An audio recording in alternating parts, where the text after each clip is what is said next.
Okay. Welcome everyone to 52 Living Ideas.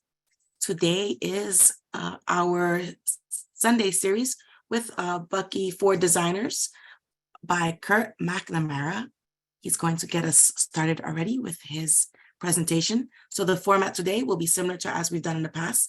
We'll get a presentation from Curt and then we'll do some question and answers and then comments after that. So get your pen and paper and write down your notes, and then we'll start making the call for you to queue yourselves up with questions. Go ahead, All Curt. right. The floor is yours. Okay, screen share okay? Yes. Okay. Well, thanks everybody for attending. And let's see, I've been working with Bucky's Ideas for quite a while and decided finally to write a book, and been arranging my life such that I have more time to do this.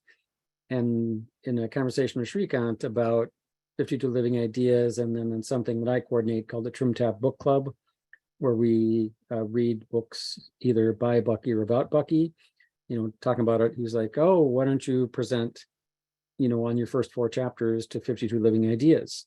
And I said, sure, let's go. So we had one last month, and of course one tonight. There'll be another one in May, yes, and another one in June. And I think they're all on the third Sunday. So when I started the book, I wasn't quite sure what all the topics would be. And it's like one of those things where you start to work the material and then you realize, oh, it really should be like this. So the main finding out of that was that we needed to start at comprehensive anticipatory design science as a way to introduce people to Bucky's ideas. So last month we talked about that first word, comprehensive, and this month, anticipatory. And so my website is here. I have a number of shortish videos on a lot of my various ideas of Bucky's, some other things. The book title is tentatively Bucky for Designers, with designers having a small d, because everyone designs. We sometimes think designers are those people who work in companies to make products or do whatever. However, it turns out that when we go through our lives and arrange a room or plan a party, we're also doing a form of design. And you can see this, if you are a maker of any kind, right? You're also working with design. And I think this is very much in Bucky's way of thinking, that the power of the individual, that we looked around and see what needed to be done that only we could do. And, as you'll see in the presentation tonight, then doing this with a eye towards the future. So this is just a summary of that point. And at the bottom, we have the same idea I suggested, but by Herb Simon, who wrote a book called Sciences of the Artificial. And it was a book really about design science in many ways. So one of the first that really, I think, keyed on Bucky's ideas. So then we started with a definition of Bill Perk of comprehensive anticipatory design science, because it's good to have, a clear, short description. And Bill, of course, worked with Bucky and taught with him for decades, and was a great guy. And so then this is his summary, and I thought that's pretty good. There are a few other collections of people's quotes on CADs or design science that we could find, but this is a really good one.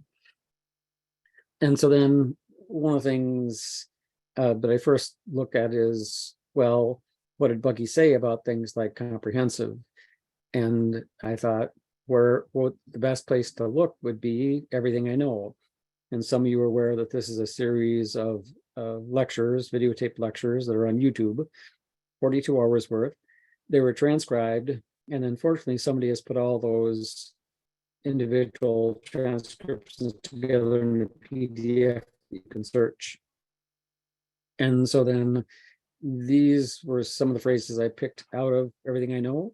And this was presented last month in the presentation, but I wanted to bring it back up again because at the bottom, you see something that's very much in line with our topic tonight on anticipatory. Are we conserving the universe? Are we using the income energies? Or are we burning up the equipment, as you used to say? So it's also good to have a visual understanding of what we're talking about. And the upper left is a figure from Synergetics, where Bucky pointed out that Plato had a triad of beauty, truth, and symmetry, but it didn't really make a system until he brought in the observer.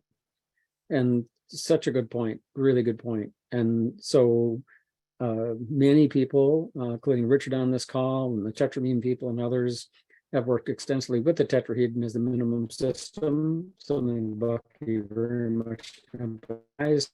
So I thought, why not show the 4 items of CADs at the corners of a tetrahedron? And you could visualize these as, I guess, lenses. And so then if you think like last month when we had our comprehensive lenses on, right? Some people say Bucky had special glasses with a microscope in one lens and a telescope in the other, so he could zoom in and zoom out. Anyway, if we have a comprehensive lens on, we're both viewing the situation, the thing we've tuned into. However, we're also aware of the anticipatory nature of our work, as well as design, as well as science. I kind of ended up, or I guess maybe I wove through last month's presentation some information about standard design processes that weren't necessarily completely comprehensive. And so one, as shown on the upper right, design thinking, where often we will talk to a lot of people and we will make up these personas, and the personas represent, typical people that would be involved in the situation. Design thinking is, very much associated with human-centered design. We make sure that before we go off and start to do something, that we've decided, who the actual people are that are going to be impacted by it and what they actually think. And one way to make sure that you've got that correct is to sort of play back your findings to the participants. And the idea of personas is often used. So the personas are not actual people. They're people that represent the characteristics of typical, what we call stakeholders involved in the situation. So that's design thinking. And there are a number of publications now which are suggesting that design thinking, complements systems thinking and systems mapping, which is excellent.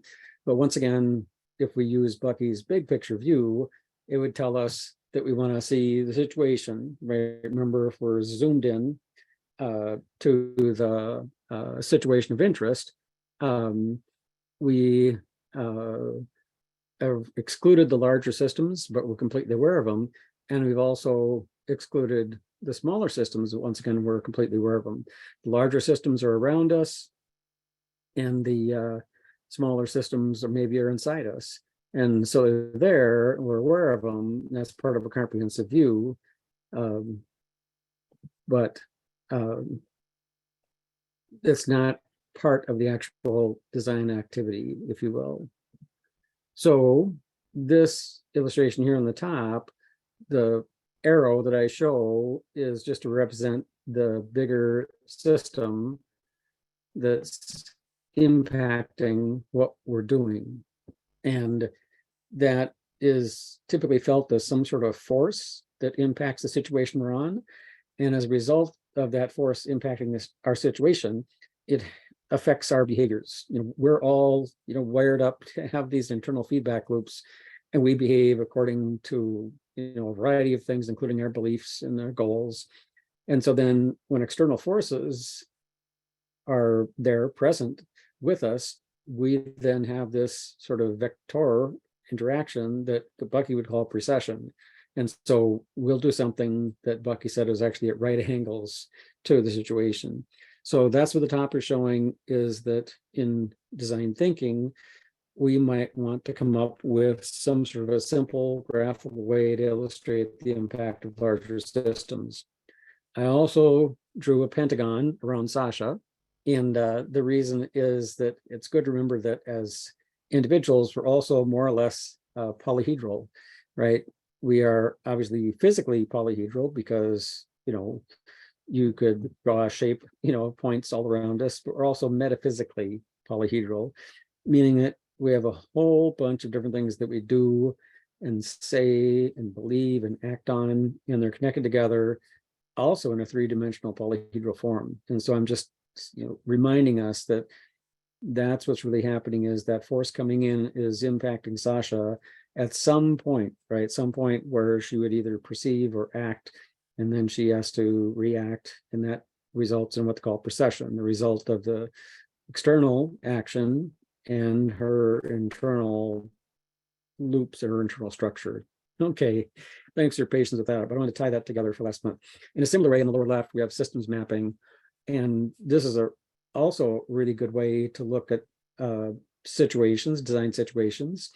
And we have a combination typically in systems maps of sort of concepts, relations or flows, which are very good. Bucky would very much approve of that. And sometimes just concepts, sometimes people. But the same thing happens where these external forces come in. And so I'm suggesting this is also a good thing to remember in our systems design, systems mapping, to think about those bigger forces. This particular one shows what we call a transactional force. And that, transactional is when I give you some kind of a token to get something back, right? It's like an exchange of value somehow. Okay, let's see, get back. So then back to Bill Perk's definition, pulling out the anticipatory part of it. He says it means to look well into the future. We can't change the present, we can only change the future. Now, historically, CADS, CADS, is done to meet the needs of humanity. And we were just reading Utopia or Oblivion in the Trim Tab book group, and we were looking at Bucky's chapter called the Geosocial Revolution. And in it, he said, that basically people would be coming together to make essentially design science revolution style activities to improve quality of life for people, to improve livingry. And when we looked around and said, well, what's actually happened, since Bucky spoke, and even what's happened since earlier, life expectancy is up, childhood diseases are down, quality of life is up, and in terms of percentages, it's fairly dramatic, all these improvements. GLBT rights is improved by about 80% of the people nowadays. We have more people in the world living under democracies than ever, that sort of thing. So we've done really well on this part of it. I mean, there's still a lot to do. There are still people that don't have these. We still need to work with them. We'll talk more about social innovation later, because that's one way that people do work to help those less advantaged. And so we're not done, but we've made this very, very great progress. Unfortunately, we used up a lot of the equipment, and we're going to see in a second that Bucky said specifically, don't use up the equipment. Do what you can to make it better for people, but not at the cost of the environment. And so that's why I'm saying with anticipatory, it does seem like reviewing the material where our goal is as much ecosystem restoration nowadays, or regeneration, as it is standard livingry.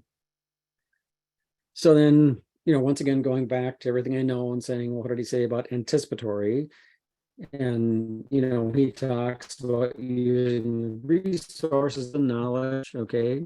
But he also is clear on you're responsible for every way you participate in the transformation of nature. You're responsible for things, how they got, where, you were going to use them, what happens while they are used, and then what happens at the end of life.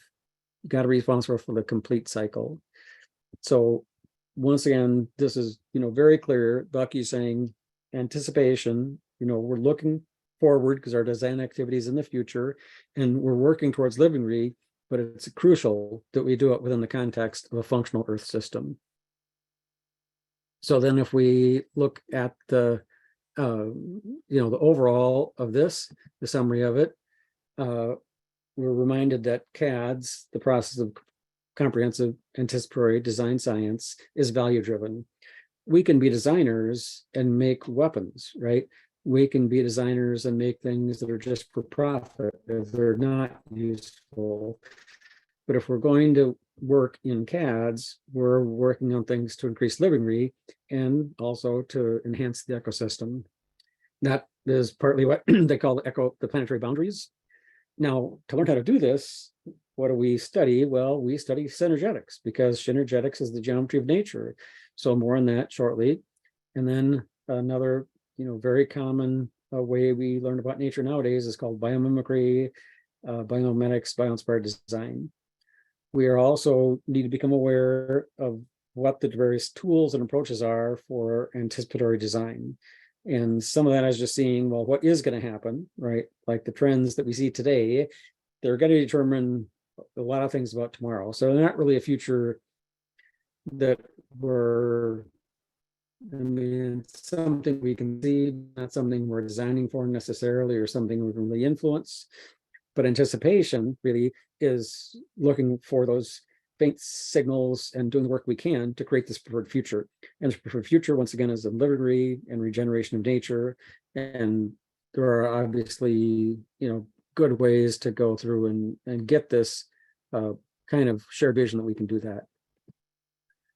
So this is kind of the same thing, just is slightly rephrased, but I'll pull out this middle thing. So anticipation really has these three things: is what is the future going to look like for us, for society, and for nature? If we're doing a design, what's, how's that going to be used by people? How's that going to impact the people? That sort of thing. And then what the result of the design itself be? Will it be generative? Will it enhance things? And then, of course, creating this shared vision. So this is really when I sat and thought and looked at the material that Bucky had said about anticipatory, I came up with these fairly big chunks. And this is good, because originally I was like, geez, what did Bucky say? But it turns out if you go through everything I know transcript, you can find quite a bit. So then I mentioned biomimicry, and they're great materials from the Biomimicry Institute, and also what's called B3.8, which is the consulting side. This is called the Design Lens, which is available via Creative Commons license. And this is life's operating principles. So the one that's most important is in the center, that life creates conditions conducive to life. So that when an organism goes through its life cycle, essentially it provides various services, materials, et cetera, to other organisms. And then at the end of life, it returns to a closed loop system. So this happens over and over. Some of you are familiar with the Gaia hypothesis, which James Lovelock came up with, I don't know, maybe in the 1970s. And it was looking for an explanation of the unlikelihood of this particular atmosphere we have, the particular concentrations of oxygen and nitrogen and the oxides, essentially. How could it be that it's such that it's what they call Goldilocks, right? That all the complexity of life we see around us, and it arose in what they call the co-evolutionary process. It wasn't always like this, but as organisms grew and multiplied, they then contributed to the whole thing, and it's just, it's this wonderfully sort of more or less balanced system. All right, so that's the main idea. And then there's 6 around the outside: adapt to changing conditions, evolve to survive. So there's lots of material on the biomimicry to look at. And then this is a very similar thing, came out about the same time. There's a couple of versions of the book called The Way Life Works by Hoagland and Dobson. And they called it Life's Patterns. So the B3.8 was Life's Principles, and these guys was Life's Patterns. I did kind of a mashup of these, and this gives us a way that's perhaps slightly more accessible to a designer. So for example, if we look at the upper right side, life is structured, it builds from the bottom up, right? Life is pretty much always cellular at its, there assembles itself in chains, has inside and outside. It was critical for that first boundary, and everything that is living has a boundary. Everything that's living is made of modules, and there are many things to go with it. organizes, one of the strategies is organizes with information. It maintains via turnover. The fact that, well, a Bucky story was, excuse me, he was invited to speak, and I'll say it was Harvard. They said, welcome back, to the same lecture hall. And he said, wait a minute, this lecture hall burned down and was rebuilt. He said, and all my cells have been replaced 3 times. He said, the only thing that's the same is my pair of glasses. And so that's how life works, is we continually replace cells, and that's what keeps us in as good shape as we are. So anyway, there's a richness here if you want to look at it. It's pretty accessible. And then, of course, what did Bucky tell us? Well, one of the things is that a primary effect of one system on another is what he called precession. And the classic example is the pollinator flying into the flower. The pollinator doesn't intend to pick up this extra pollen. I mean, it's looking for nectar or looking for pollen for food, but on the sides of the pollinator, there is some sort of fuzz or fur or something that picks up pollen. And so then when the pollinator gets to the next flower, it then transfers that. And so that's what Bucky called a precessional effect at right angles, not intentional, if you will, and yet it provides ecosystem services, we call it, right? You get more pollinators, which means more flowers, which means, et cetera, et cetera, et cetera. So precession, or what we call sometimes systems coupling, is a very powerful thing. And, this is something that's just all over nature. And so Bucky just made this general observation, which gives us a way to understand this as a strategy, right? There's nothing invented here. This is an observation of his that gives us an easy handle to understand how it works. And let's see, one of the things you could consider is symbiosis. And that could be, either commensalism or mutualism. And you could look at how the interaction of organisms in these two forms benefits each other. So once again, this is learning about ecosystems with a synergetics lens. This is a view of that same thing. This is his figure, another figure from synergetics. And now you can see in the upper right, you have two tetrahedral systems that are connected at 2 points. And so then these systems are hinged. They can move back and forth. And he said, well, this is kind of like a liquid, in that the molecules have some association. They don't fly apart, if you will, but they're very, very flexible. But it also shows us that for any sort of stable arrangement from system to system, there's always these two connections. And this then would reflect that plant pollinator connection, right? That there would be one of those lines from the pollinator coming into the flower, where it's perhaps getting the pollen nectar it needs, and there's one coming out where it then picks up the pollen to move back out. So this is the systems coupling view of precession.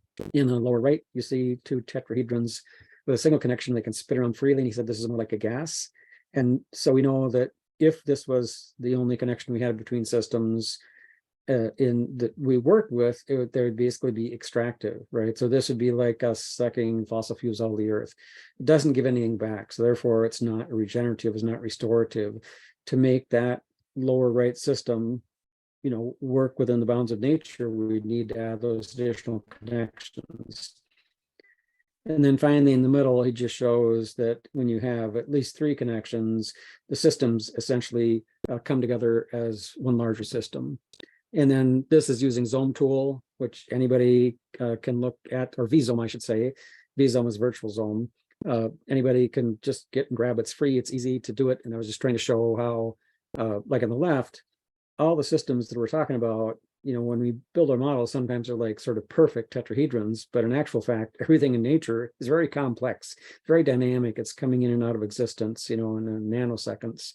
And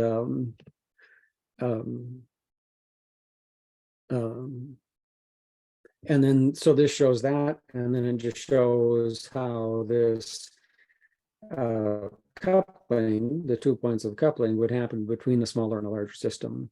All right, and then one other thing that people know quite a bit about now is the synergetics. Bucky talked a lot about tensegrity. That's something he co-developed with Kenneth Snelson, and this Donald Ingber who's now, I think, at the Wyss Institute at Harvard, has done an enormous amount with it. And here's some stuff from a paper of his, just talking about how cells show tensegrity. There's a site called the Tensegrity Wiki that has so many examples, biotensegrity examples. Richard is on the call. He's talked about social tensegrities, etc. Also very good to remember that all these shapes in nature are polyhedral. You know, the virus itself is a polyhedral structure. Carbon-60, obviously a regular polyhedral structure, that sort of thing. Well, it's not exactly regular, I guess, irregular. And then this is from a paper just showing how molecular polyhedral. So even at that level, we have this. So, okay, you say, a lot of stuff, Curt, right? All this biomimicry stuff and all the stuff and synergetics and oh my gosh, what do I do? And so I recommend the work of Carol Sanford, and this is one of her books where she said, well, what are the real principles for regenerative design? And guess what? These look a lot like life's principles, don't they? They look a lot like life's patterns. One of the upper left nodal interventions, there'd be things like, instead of associating directly with a single farm, if you set up a farmer's market, you now have this node where many farmers can come and many consumers can come. And over time, you'll build up these direct connections and get away from sort of the middleman and get the farmers more, you know, the kind of money they deserve, and also connect people back with them. So there's a number of references like this that will help us, you know, have clearer ideas on what to do, I guess, when we're like, oh my gosh, there's a lot of stuff here. A very much related idea is circular design. And I would say that Cradle to Cradle of William McDonough is really based on Bucky's ideas.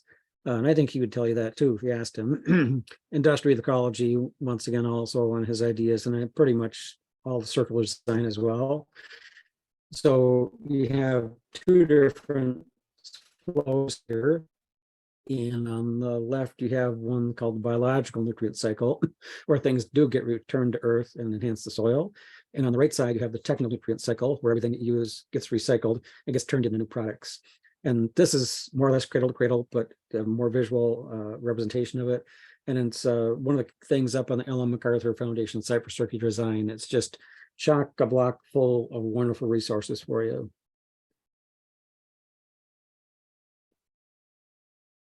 And just even more if you wanted.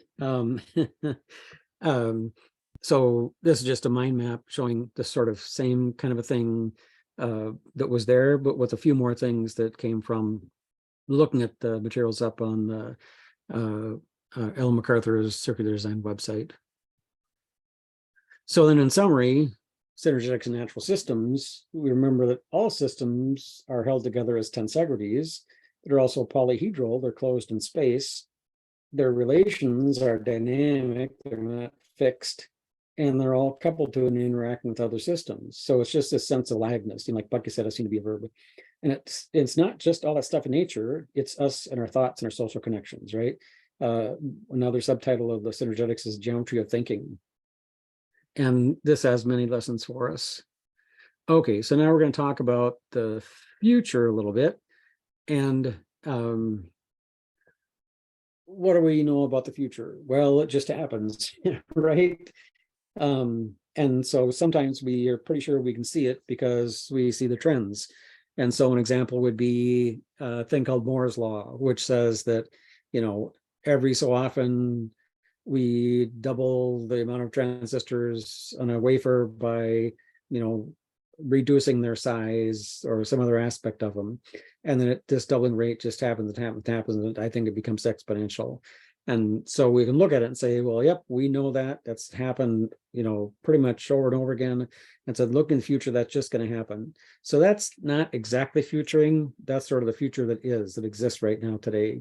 The same way with societal trends that are obvious, it's not exactly futuring simply because that's what's happening today. And it's, you know, not something that we're directly going to influence. On the other hand, if we look and we say, well, what would a preferred future be? What do we really want to have happen? then we can make steps to move towards it. And one of those is looking for more of these weak signals. And there's a variety of books and approaches. And I think this is actually a book by Mendonça and Cardosa and Caraca on strategic analysis. But this is just one example. Now, as I did before, the key thing with anticipatory design is that we're looking towards this preferred future. It's not just whatever we can do, right? It's a future where it's better for humans, the livingry, and also it's more regenerative / restorative for nature. And in Design Science Primer by Menard Gable and Howard Brown, they talk about this and give more details and talk about how Russ Akoff, gave some good basic advice on this, figuring out what you want and where you want to go and the various steps in it. And this is just kind of the same thing, a few more details.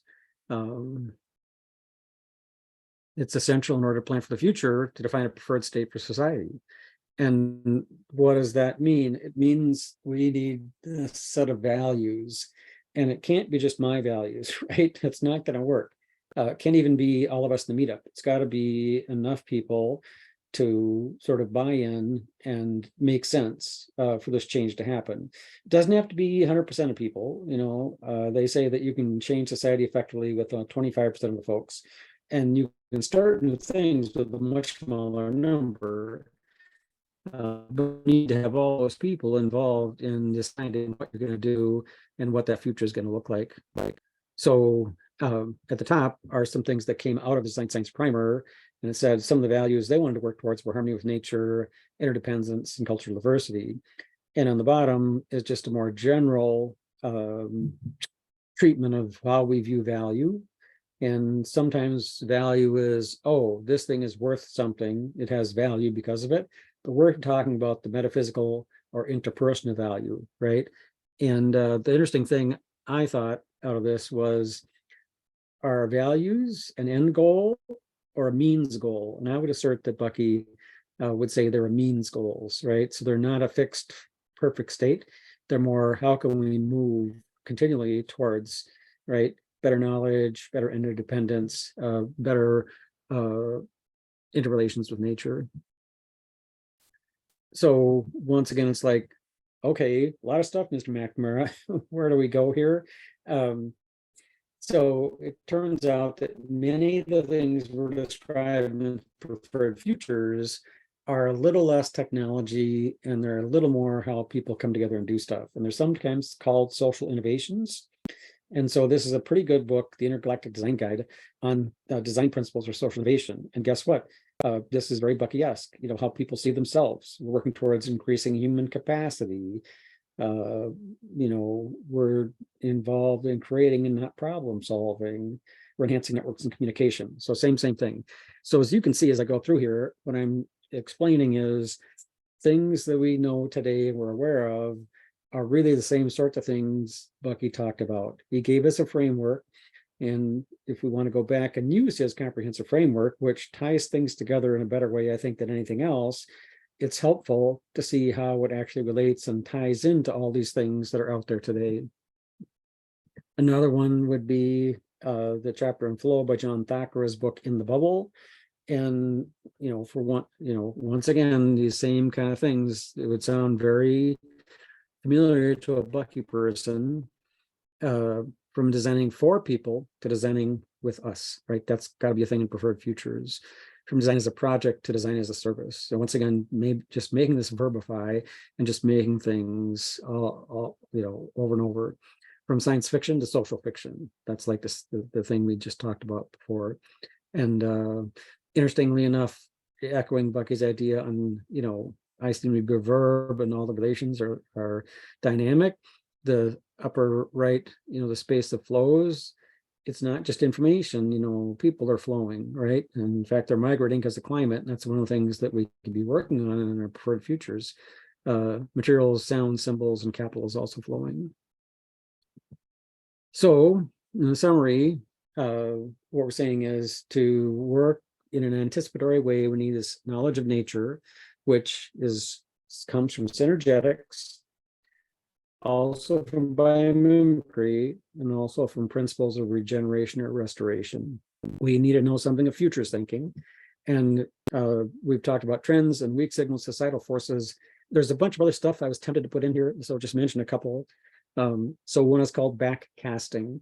So if you talk about the future and you start diagramming it, sometimes you view the future as a cone of possibilities, like, oh my gosh, look at all the possible stuff that could happen. We could be living on Mars, we could be living beneath the sea. So there's all these things, but then there's this more central thing, which is, well, what's more likely, right? And so our preferred future, we tend to go in that more likely spot.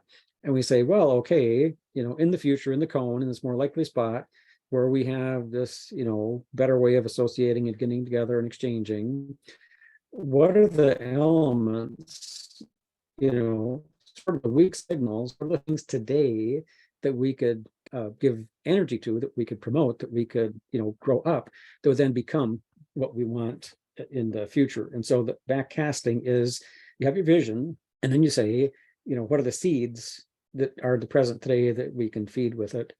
Another one is called counterfactual thinking. And I learned about this from Jane McGonigal, who's got a number of good things on the future. And in this, you basically recast the past.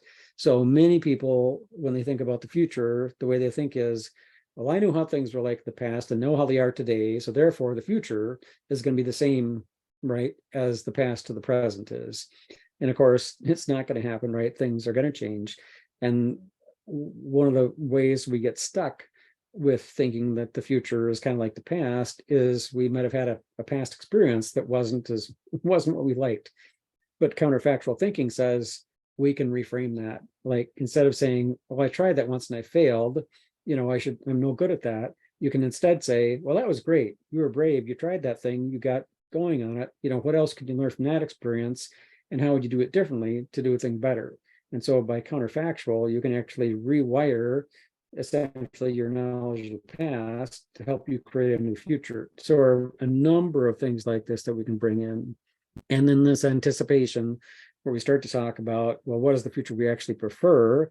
And what are the values, my values and, Shrikant's value? How can we share those and share them with a larger group and collaborate together to get to it? And I think that's pretty much it. Yeah.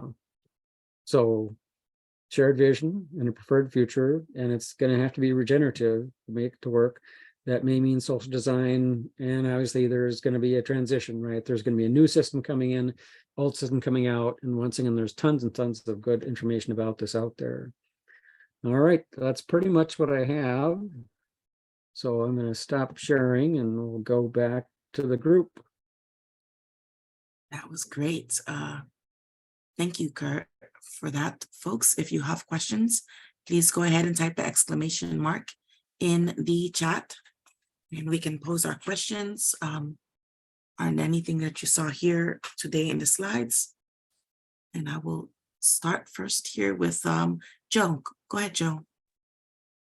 Yeah, apologies for being a little late, Curt. It was a fantastic presentation, as always. So I very much appreciate it. One thing that really caught my attention was this distinction between weak signals and strong signals. And then how do you essentially choose which signals, then weak signals, to pursue? And is there a relationship between weak signals, and just help me, I'm trying to think this out in real time, is this, and counterfactual thinking, and how those two may be related, if at all? And so what is Bucky's approach when it specifically comes to identifying which weak signals to adopt, is the best way I could actually probably say it, in the sense that, yeah, to pursue. Well, thanks, Joe. So the strong signals, I said those are the things that basically we all know about. If we stop and think, it's fairly clear, well, this is happening with the media. Nowadays, we'd say, well, obviously AI, right? So there's pretty strong signals in a number of things. And I'm going to give you sort of a company perspective on it, because often these materials about the future are written by, people who consult for companies or who are academics working with them. And they use these kind of techniques to determine possibilities. So the same way that you might come up with personas, which would be, sort of 4 different kinds of people that might use your product or be involved, you can come up with different scenarios. And obviously you could make many scenarios. And typically somebody who does this work does what they call a 2x2 matrix.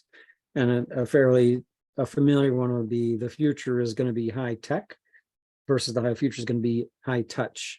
And now if you use those as the axes, essentially, sorry, it looks square. Sorry, Bucky. We could put it on a tetrahedron. Then you can see, there's a high tech, high touch future, but there's a high touch, low tech future, right? And those are pretty different. All right. So companies do that sort of thing. And to determine what, they should be looking at, they then have structured approaches for things like weak signal analysis. And when they do it, they don't have a preferred future in mind. They're simply saying, what's happening out there? In innovation theory, you might call this talking to your lead users or talking to your extreme users. You'd find stuff that's sort of on the boundary and the edges that you haven't paid attention to. The point being, I guess, that in many cases, we see particular systems and technologies sort of plateau at some point. And as they do, then another system comes in and overtakes them, right? Digital music being a famous example. So when companies do this weak signal analysis, they're simply saying, we want to have better scenarios. We don't want to be surprised by this. We want to look at all the stuff and sort of have it all in front of us and try and figure out what it might mean. Okay, so that's the background to how this kind of thing plays out. Now, for us to use those same ideas, you do them differently, like you suggested. When we have this, preferred future out there, we say, oh, it's this kind of a network. These people are able to do this. They have this kind of a technology. Those things don't exist, right? But we can say, oh, but this thing right here, this interconnection, it sort of looks like this thing back here today. People aren't doing much of this thing back here today. But if they work more on it, it could develop in this core piece of our preferred future. And so then in that case, we're looking for weak signals that could become basically the seeds to grow into sort of, major chunks of this preferred future. So the last thing you said is, well, how would Bucky pick these out? So he had a similar-ish way of looking at things. I didn't put in here, maybe I should have. It's called Design Science Disciplines. And these were various ways of looking at the world. And they would include everything from social dynamics to geology. And so he just wanted to be at all times completely aware of all these kind of things. Obviously, if you're familiar with, him, the very latest developments in any kind of science were just fascinating. So anyway, he would, I think, just in a similar way to the companies, be fairly comprehensive in trying to gather all information together.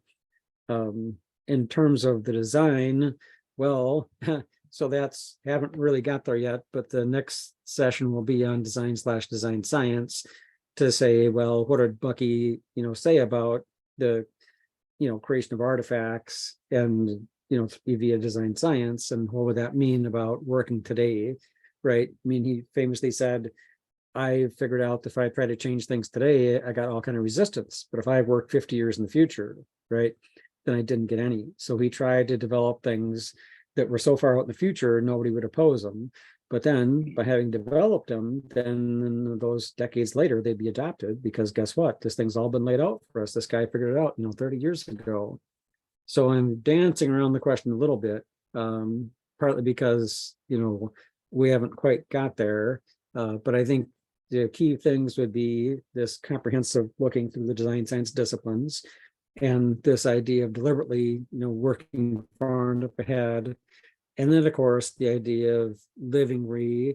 And I don't know, Ed Applewhite, when he was being interviewed by Duchesne about writing Cosmic Fishing, and was talking about the uses of synergetics and all the activity, he said, well, Bucky designed artifacts just to show you how principle could be demonstrated.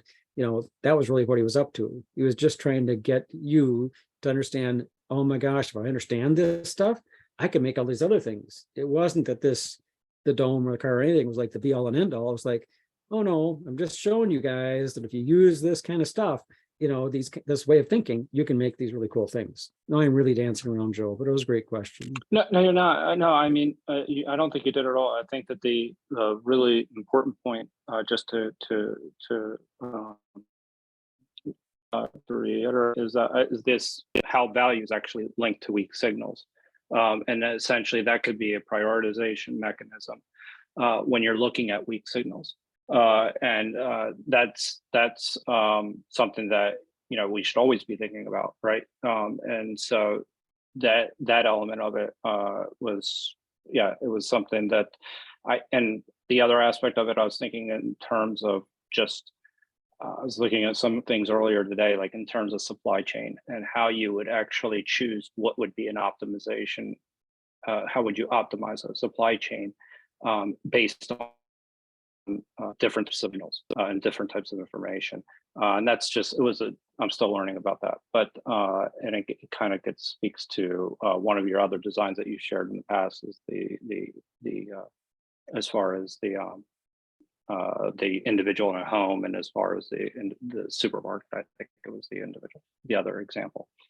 So anyway, I appreciate it, and I do have maybe a couple follow-ups but I'll let other people speak first. And this, as far as the small changes, trim tab. So I think that's an excellent example.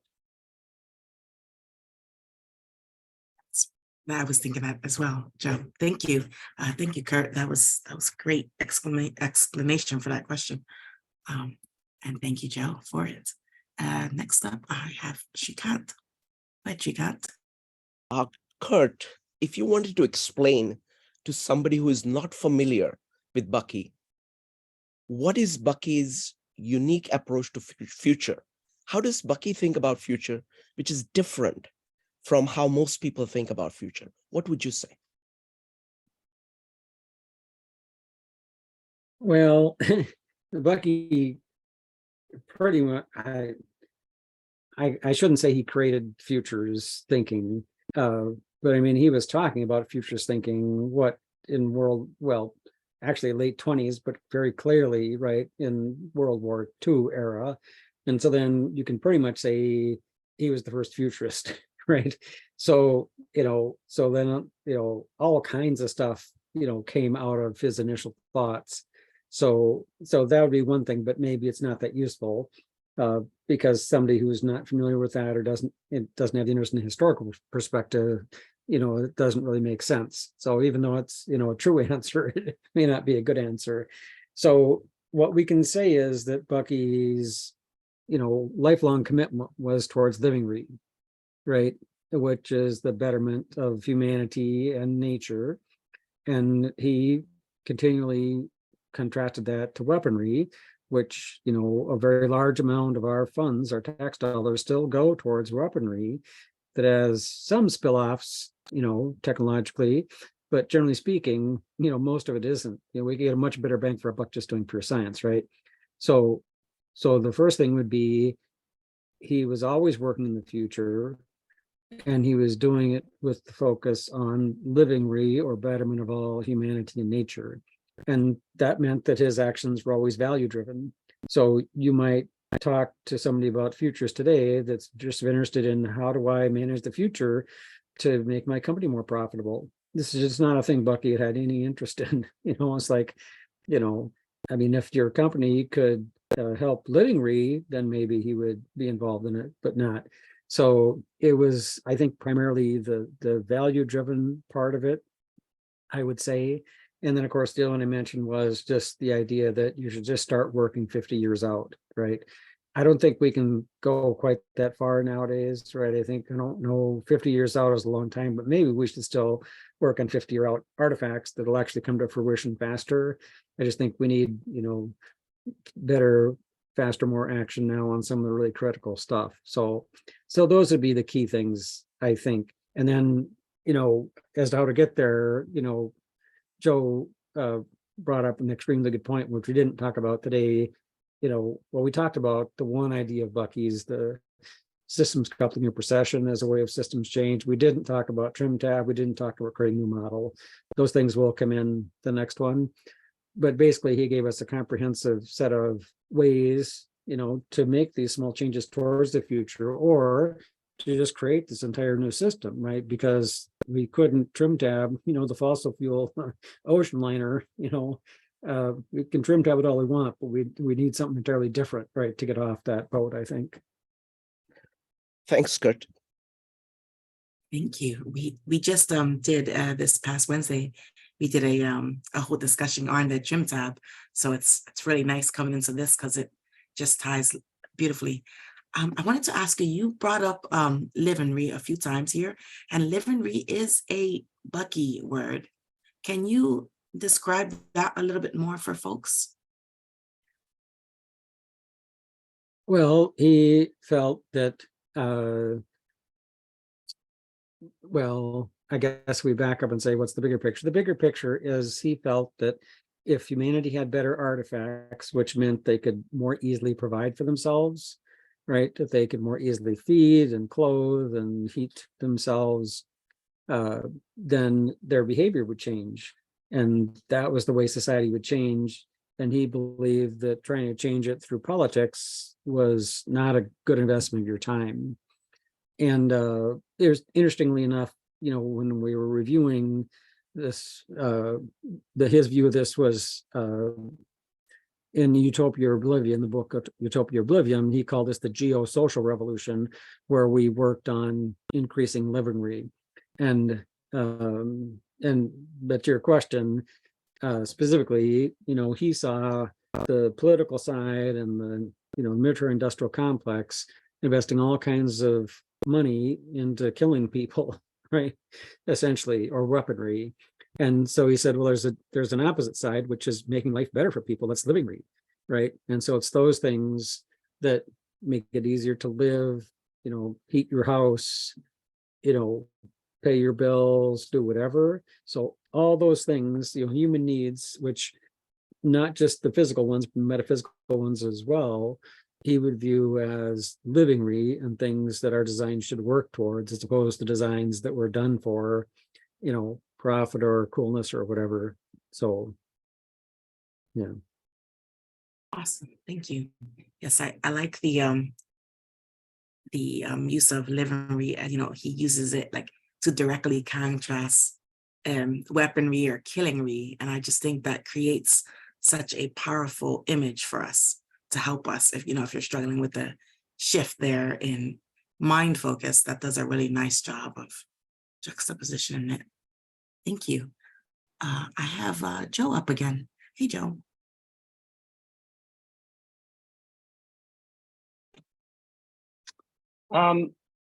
So one of the other things that I've been actually looking into a little bit more closely is tensegrity.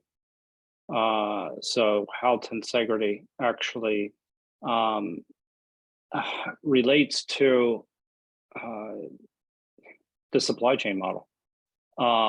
Essentially, that's I'm trying to figure that out. I do see in some ways how it works from the perspective where you have silos that can be broken down through connections, and those connections can be made. But how does it work when you're thinking about the whole, and you're thinking about as you said earlier, the customer, almost the journey map per se? I would actually, that you had up a little bit earlier. How does that concept work? Oh, cool. All right, I'll let you go.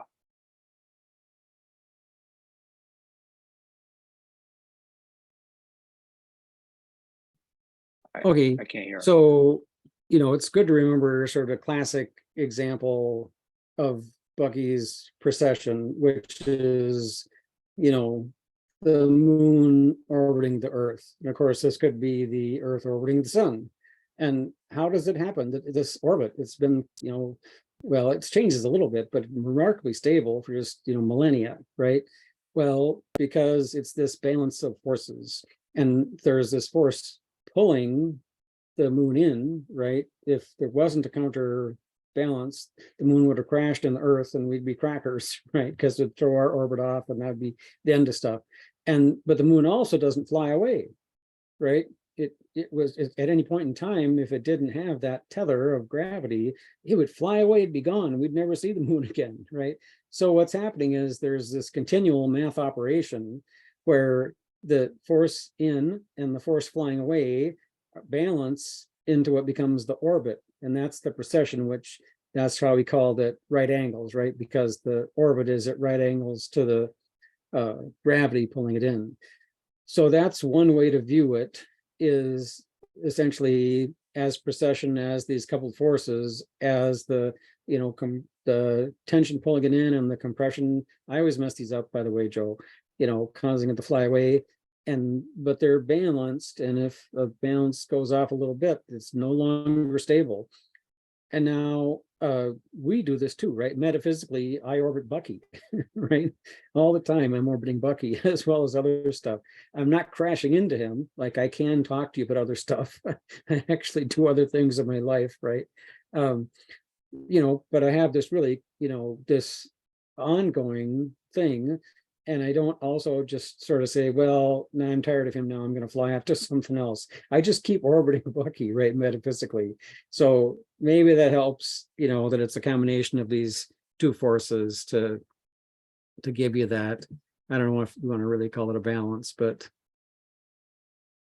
No, that actually helps me a great deal. And some of the things that I've been thinking about is essentially how to, maybe as a follow-up question at some point for Richard, is the tension and compression aspect of it, is Yes. how to even apply that in the practical sense.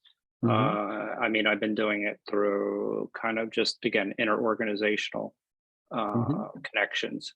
And then I've been able to come up with some ideas as far as specific, between specific skills that you can actually draw some of those, how, well, anyway, I was just thinking about how technical skills can be seen as tension, and business skills could be seen as compression. Cool. And so that how those two actually can come together, and how that actually works outside the organization, or even just looking at it from a macro perspective. I'm still working on, and you just helped me with that example. So I appreciate that. It sounds like some of that ties back to one of your slides, Curt, that reminded us that all systems are tensegrities and polyhedral. I can see that in what Joe was saying there. Thank you, Joe. Next up, I have Jeannie. Hey, Jeannie. You'll have to unmute, unfortunately. Okay. Perfect. Can you hear me? Yes. Okay, so I was thinking about weak signals, and I think strangely and unfortunately, some of our weak signals are actually the natural signals, that we've lost touch of, what we naturally need and what the rest of the world naturally needs. I mean, things like food. Here we are in the 21st century and we don't yet know how to eat. We have very little instruction for how to raise children. Parents are just, forced to put them in a school or daycare, and they have to watch, what's available on the screen. Things like, are the amount of exercise that people need. We're not aware of our own needs very well. And I think that, one of the things that we really need to do is take some of these things that are very weak and just start examining, what do human beings need? I mean, what do teenagers need? Does anybody know? I mean, apparently we don't, because the teenagers aren't happy. And similarly, people in their jobs, what do people need and want when they're working that's going to make them happy? I mean, all these kinds of things, they're very weak in our society, but they should be much emphasized, I think. Yeah, excellent observation. And I don't know if this relates or not, Jeannie, but a few months ago, just thinking about this idea of generalized principles and this idea of wisdom, that knowledge is maybe stacking these bricks together, and you do get some generalized principles, but the wisdom, the deeper stuff is more this spiral, right, that builds on and builds on. I'm reading a couple of books, Memory Code and Memory Craft. How it turns out Stonehenge is a memory palace. It was created so that the groups that came together to do the farming could remember, where they came from and various things about it, so it's an observatory as well, but essentially. So anyway, it just reminded me that traditional ecological knowledge and what our grandmothers knew, that's also generalized principles. And yeah, they sometimes are weak. And like Maurice just said in the chat, tuning into them can actually be a great advantage. The signals maybe don't need to change, but this is Bucky's tuning in, right? If you tune in just exactly to that frequency, then you'll get that signal, and then that can help you do what you need. And I would imagine those would fall under your banner of the weak signals that are good targets for using as the seeds to produce strong signals in this future we're going to think of with intent. I really like that imagery. Thank you. Next up, I have Paul. Go ahead, Paul. Hi, thanks. And thanks, Curt, for all your ideas. Love it. Maybe I can use your wisdom tonight to clarify something that I can't. Every time we talk about it, I don't quite get it. So I'll ask my question in sort of two ways and answer it in the best way you think will help me. It's about precession. And I love this mapping of concepts into geometries and what you call sort of, there's the physical, molecules and things, but then there's like the mapping CADs, which is sort of a metaphysical, it's ideas into the tetrahedron. We talked a little bit about that last time. But then, and that works for me in terms of, in most ways, I love it. But I get lost with the physical definition in physics of precession and the moon example, and then the bee example. And I don't feel they're the same at all. And I don't care about 90 degrees. The moon is in this traveling through space. And yeah, because it's always the gravitational arc and the tangents and stuff. But so what? What the bee thing is just the unintended side effects of a behavior that we might want to tap. It has nothing to do with 90 degrees. And I also don't know how to model it. So do you model it by connecting two 90-degree things from one tetrahedron to another? You can answer the question that way, or you can answer just my general confusion about why 90 degrees matters when we're really just using a fancy word to describe side effects of a event that could be beneficial. There's my question. Thank you. That's good. So I think is it in cosmography, I think, where he gets really deeply into, the physics definition of precession has to do with the gyroscope, right? Or the fact that the Earth, spinning in its orbit, it doesn't exactly stay in the same point, right? The poles move around a little bit, which is called precession. And so Kirby, I think, is one among others who've said, well, it's one of those things where Bucky was flexible with his language, right? He liked the idea so much that he sort of generalized it for a lot of other cases. And I don't disagree with you about 90 degrees. In fact, for a long time, I've been like 90. Why? How is it really 90? You know, because it was like all these vectorial things aren't necessarily 90. And then I realized, well, okay, you know, obviously the pollinator going in, right, to the, you know, system, pollinator going in, you know, it is the side of the pollinator that picks up the bee, right? And it's not the pointy end, you know, the proboscis or whatever you want to call it, that's going for the pollen or the nectar. It's the side. It's like, okay, Bucky, right? It is, you know, at that side angle, right?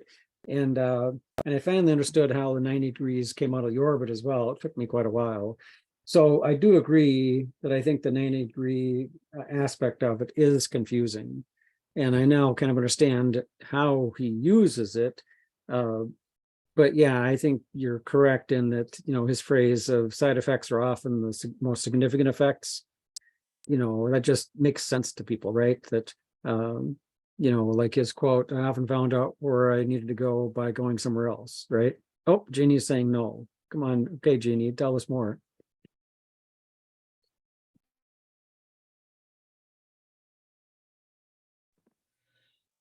Can you hear me? Bucky Yes. Bucky was a genius, and he knew all about what precession actually was. He used this example of the bee and the pollinator for people who didn't like physics and didn't like math and didn't like to, you know, think beyond basically the verbal. But it has a very definite meaning, and the definite meaning is, you know, at a 90-degree angle. It's forces that are moving, and it's a useful concept, but it's just not for everybody. And I think bringing the bee in there is, I think it's unfortunate, because a lot of people are latching on to the bee and losing the real value of precession, which is a real thing.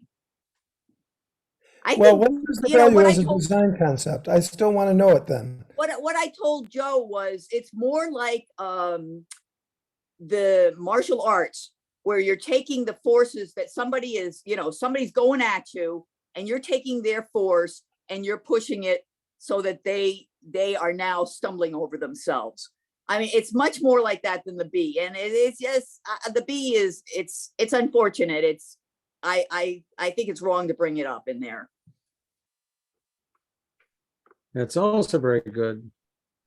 Now, Richard rejoined us, and when you were gone, Richard, Joe was saying he wanted you to explain more about tensegrity, but I don't want to say his question over, so I'll see if he's willing to ask you the question to kind of, you know, we talked about how you can really see, you know, this orbiting, right, as a tensegrity, in that the falling in force is balanced by the flying away force. So it's compression tension, and it's also precession. And he's like, well, yeah, but I want to ask Richard more about this. But Joe should rephrase it himself.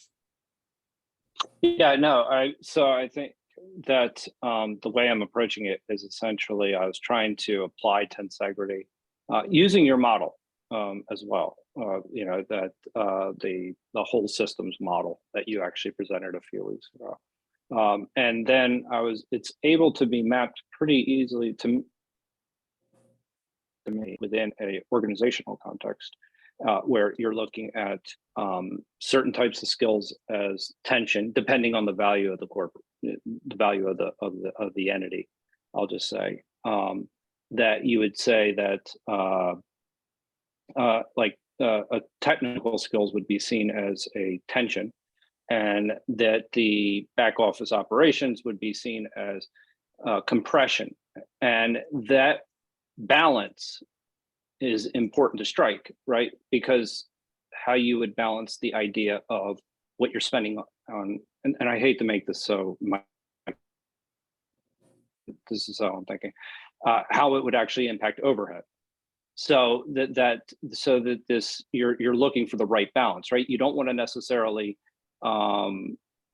compromise you don't want to necessarily overtax your technical skills, and because then they'll be drawn away from doing what they're supposed to do. But then there's this element of compression that comes from the business aspect of things, the back office, the accounting, the finances, and all things along those lines. And so I'm trying to think about it, compression and tension, but how would you? I'm starting to map that out as far as an entity, but then how do you apply that to a more holistic systems model with tension and compression? As I'm trying to think about it. If that was a very long, convoluted question, but I mean, so even just the approach itself, and we've talked about your categories before in the past. The validator and the person and the personal other and the resource other. But it's just trying to apply it to other circumstances. Yeah, well, that I appreciate that. And I caught a little bit of the your first question. I was on the road for a little bit, and so having to change my technology connections around. But one of the things that I learned from what I call the wireframe of the tetrahedron model, with the corners of the nodes representing compression and the connectors representing tension, that you can load your diagram if you want, or your map, with whatever you want. So when I loaded a particular sort of version of what I was trying to call social tensegrity by using Fuller's ideas of self and otherness. And so I created a model where there was the personal self, and that self actually could have a number of layers. It could be an individual self, it could be a family self, or it could be a corporation self, as one example. And then it would have intimate others that it dealt with, or close business colleagues, you could put it that way. Mm-hmm. So from what you've described, I would start out by probably first putting all of those in a compression sort of category to start with: technical skills and the entity itself. Then I would start with a basic 4, whatever those 4 might be. And then I would look at the lines in between, or the connectors in between, and those would be the relationships. And that's when you can start talking about, well, what's the relationship between the costs and the product? What's the relationship between if you want the sales coming over the back of the boat, and the ability to deliver going out the front of the boat, and are they in tensional balance so that the company can actually sustain a very successful sales force, and at the same time be able to deliver on whatever time they had promised. And that gets into the supply chain too, I would think, in terms of what's the connection between the supply chain and the tensional connection between the time that you put in the order, the time that they can get the supply to you, and your delivery promise or relationship. And so it's those tensional in-betweens, those connectors, that are often invisible in that kind of work.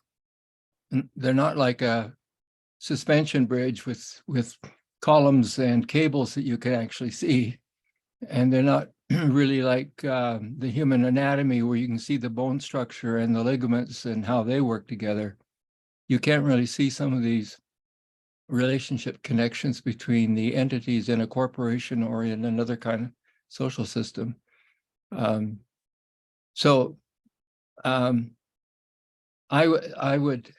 would start out by trying to put some of the things that you've named into an entity category to begin with, and then if it turns out that some of them really are relational, then we would put them into attentional sort of a connection between 2 or more entities, and see how they interplay with each other.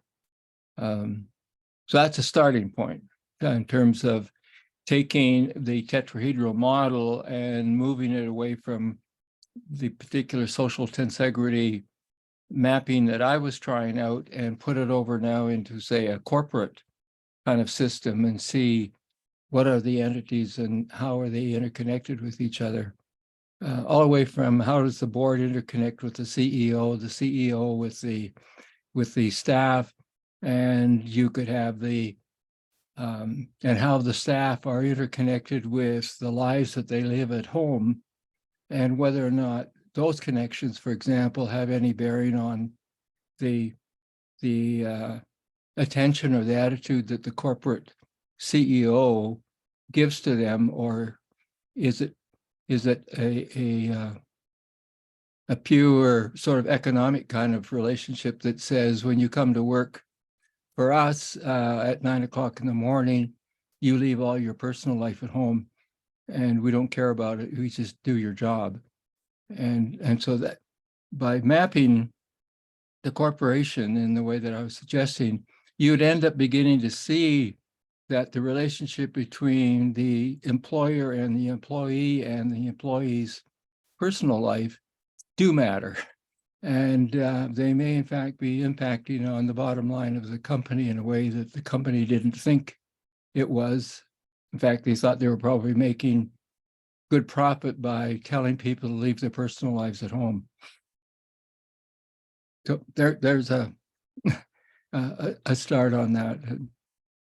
Yeah, I think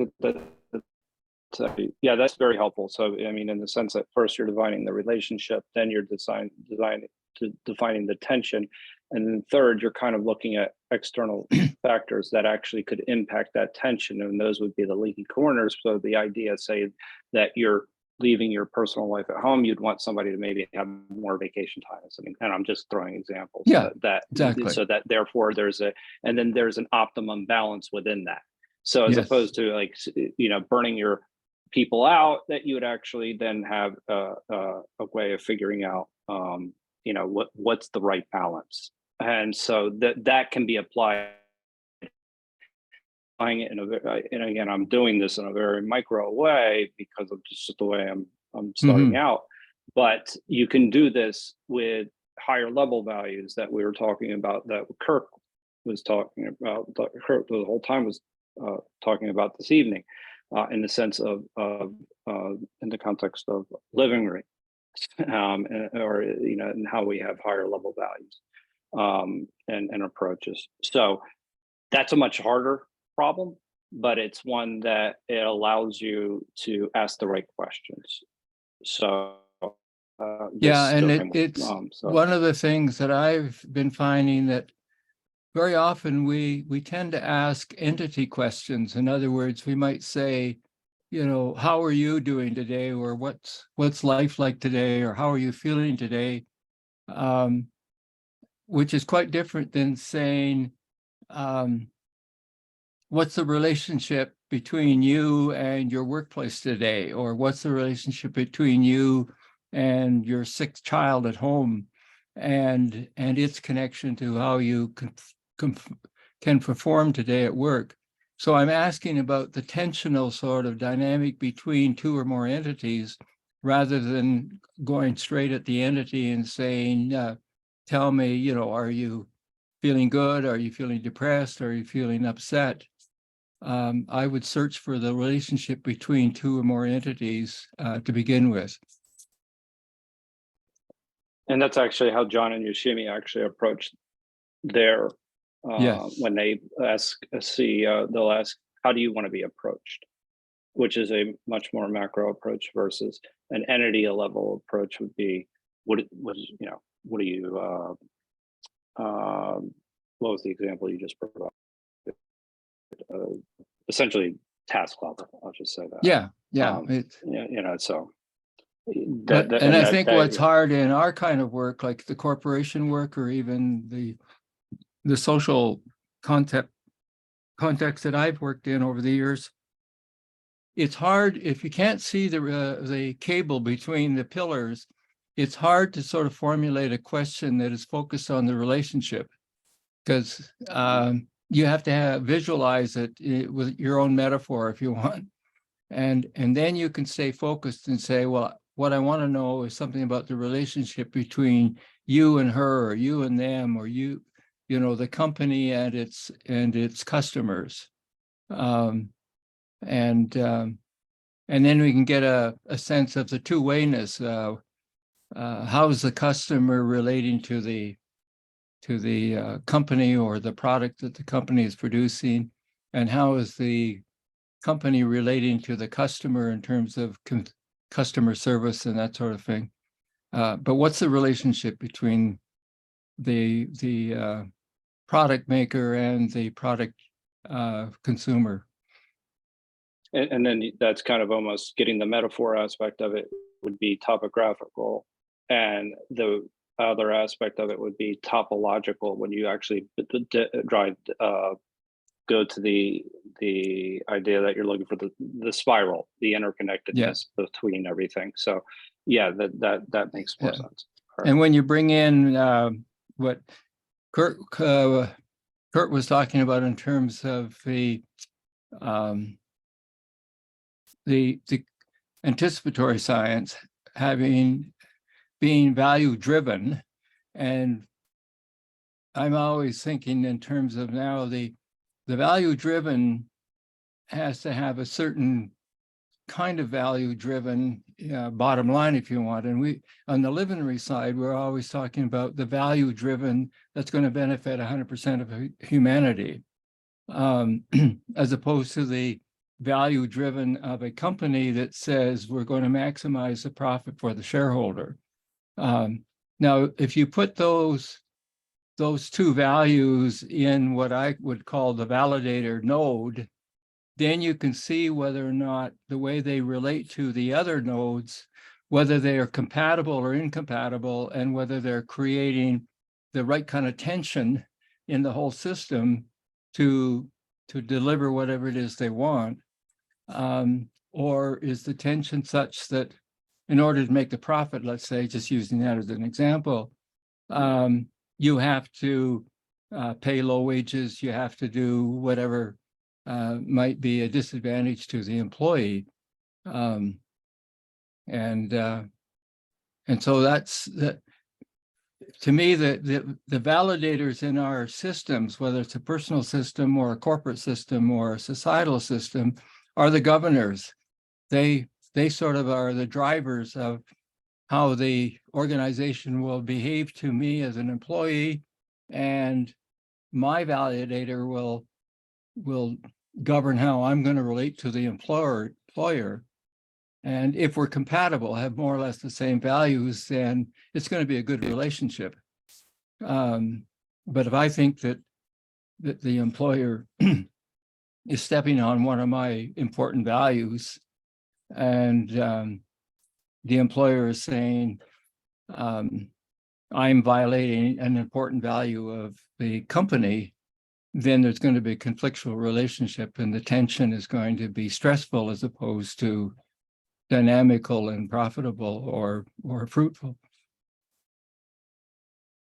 This Yeah, is it gets great. to Thank you. sustainability. Yeah, and just I'll let it go from there. But yeah. Thank you so much. Thanks, Richard, for that. That was so enlightening. And I love how I can just see how that feeds right into what Curt was presenting with us today, with when he's saying that, anticipation is, trends, signals, sensing, and that just ties right into this tensegrity as you've been defining it for us. I can just see it all feeding into each other. Thank you so much. That was great. Next up, I have Shrikant. I just want to follow up on Jeannie's comment about Paul.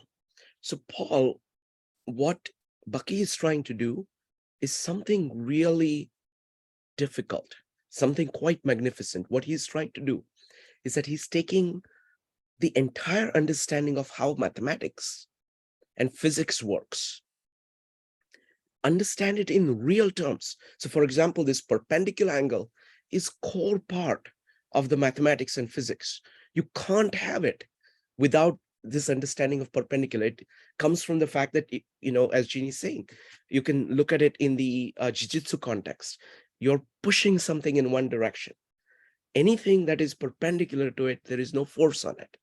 That's And that's where the perpendicular part comes from.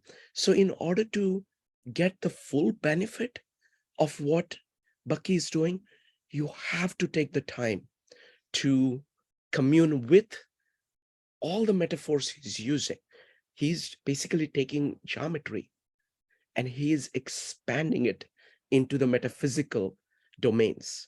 But you can understand the fullest impact on the metaphysical ideas if you understand the geometry, because it's not just simple as just the perpendicular. Because what happens is that then these geometrical forms combine with each other to produce more complex structures, like the tetrahedrons connecting at the nodes, tetrahedrons connecting at the sides, or tetrahedrons going inside one another. They have all meanings in geometry, and you have to understand the meaning in geometry really, really well, even in order to make the full full impact of it. Yes, without understanding it, you can get something, but there is reasons for why the perpendicular angle is why is what it is. That's great. Thank you, Shrikant. I also would like to mention that it often gets truncated from the story, but when in Bucky's tale of the bee, he does start by telling you that that for the bee, it's at 90 degrees to his body, and his flight path is where his legs are doing the gathering of this flower, where he's talking about what precession happens. And he's directly pointing to the definition he uses about the effect of bodies in motion on other bodies in motion. So I just wanted to throw that out there. And okay, thank you, Curt. I see I did not see your hand. I apologize, Maurice. I think Jeannie is first though, and then Maurice. Oh, I did not. Okay, so go ahead, Jeannie. That's actually perfect timing. And then I will call our Maurice right after. Thank you. I wanted to bring up for the people who have been reading The Design Way, which is a lot of the people in the 52 group, that anticipatory is very similar to the desiderata, where you're looking at what you want to create before you start creating it. And I wanted to just read a little bit, sorry about this, Maurice, but let me read this. This is from a Bucky book called Intuition. Key to humanity's scientific discoveries, technical inventions, design conceptionings, and production realizations has been a phenomenon transcendental to humanity's self-disciplined, objective concentrations of thought and deliberate acts. A phenomenon transcendental to humanity's consciously disciplined, inventive capabilities. That key is the first and utterly unpremeditated event in all discovery, invention, and art. It is humanity's intuitive awareness of having come unwittingly upon a heretofore unknown truth, a lucidly conceptual, sublimely harmonic, regenerative relationship of a priori universe, an eternal principle. And then he says a moment later, a second intuitive awareness, that would be, what can you do about it? And here he says, again and again, step by step, intuition opens the doors that lead to man's designing. So I just wanted to bring that up. We need to clue into our intuitions, and they will tell us what we need to do. And I've been reading this other book. I'll just throw this in. This was the book CJ's been last CJ book. Let's see if I can put it in front of the camera. Not very well. It's Suzanne Langer's Philosophy in a New Key. It's an old book. I read it in college, actually. Probably you guys did too. But intuition, it's basic to all animals. They know to run away from a big, ugly, scary thing. A lot of this stuff makes sense, and we've tried to block it and pretend that it doesn't exist. A lot of people use the term design science. Where did the anticipatory, comprehensive should be there too, but where did anticipatory go? And I think it's either they don't understand what Bucky's all about, or more likely they're trying to, couch this thing as, oh, this is actually just science. And it's more than science, because a lot of it is cluing into our basic instincts. Awesome. Thank you. Yes, thank you for pointing that out. I love that reminder. And that also ties into where on the slide of Curt's, where he tells us about anticipation being, it equals trends, equals signals, and leads to sensing. I would almost want to say that sensing is something we can substitute intuition in there, or not substitute maybe, but add it in that section, because that would be a great way for us to then look at this validator role that Richard was telling us about. I think it all goes hand in hand. So that's awesome. Thank you for bringing that up. Maurice, please go right ahead. Yeah, Maritza, I didn't have a question, so you can move on to Richard. Okay, no worries. Thank you. Folks, for anyone who would like to just make comments, you can just type an exclamation mark. You're welcome to comment on the slides, or on anything we've discussed here today, or on any connections that are kind of firing in your brain. Please feel comfortable doing so. I'm going to go ahead and call on Richard next. Yes, I just wanted to follow up on Jeannie's comment about intuition. And one of the great revelations that I had around the importance of intuition had to be when I had a visit at the British Science Museum years ago, and I was getting worried that I was trying to take information out of physics and chemistry in a wrongful way and try and apply it into my domain. And so I happened to be in London. I happened to go to the British Science Museum, and I thought maybe the walls in the physics section or the chemistry section would tell me whether I was right or wrong, whether I was on the right track or the wrong track. Anyway, I went to physics, and I stood around in the exhibit area for a period of time. Nothing happened. I came over to the chemistry section, and I happened to get right in front of a floor-to-ceiling model of the double helix. And again, nothing happened. And then my eye caught a floor-to-ceiling pillar, and I looked over and there was a picture. And the first thing I saw was the geodesic dome of Expo 67. I thought, well, what's it doing here? And then I looked again, and there was a picture of Bucky, shoulder and head. And so I went over and I read the caption, and the caption explained how Watson and Kirk and those people made their big discovery. And they used it by having a sense of what they were looking for, almost like a jigsaw puzzle. They had the jigsaw picture, and so they knew how to kind of put the parts together. Their competitor, which happened to be, I guess, Linus Pauling at the time, they assumed that he didn't have a picture. And so he was just going to try and make it happen. Anyway, what it said in the article was, in order to make these kinds of discoveries, you have to follow rigorous science. But rigorous science won't do it by itself. You must have intuition as well. And so intuition and rigor are coexistent, just like we've talked so many times about unity is minimum 2, or concave and convex are coexisting. They were making it very clear that intuition and rigor go hand in hand. And I walked out of there because my discipline of social work has been criticized many, many times over for being nothing but intuition. And it didn't have the sort of science rigor that other disciplines might have had.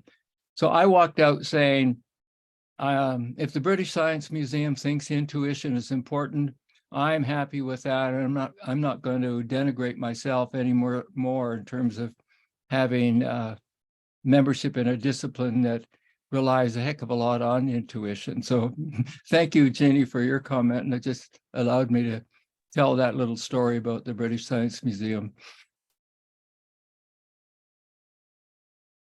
That's great. Thank you. Thank you, Richard, for sharing that.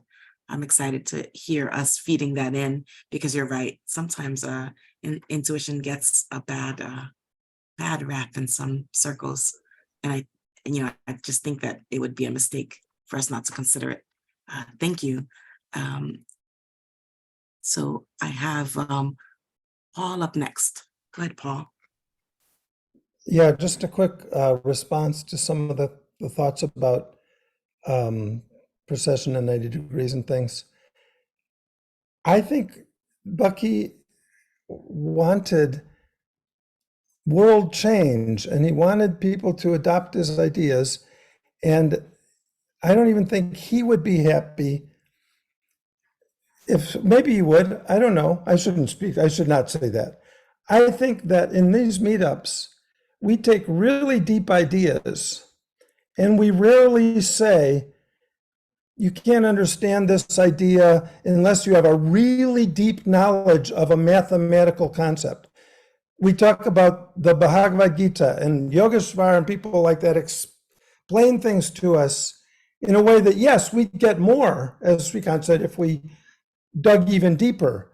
But what I find dissatisfying, we should not accept, is a situation where there's no way for really deep experts to explain to someone who hasn't studied the physics of precession deeply, but has maybe basically, I'm sort of using myself as an example, a basic understanding of centrifugal force and physics.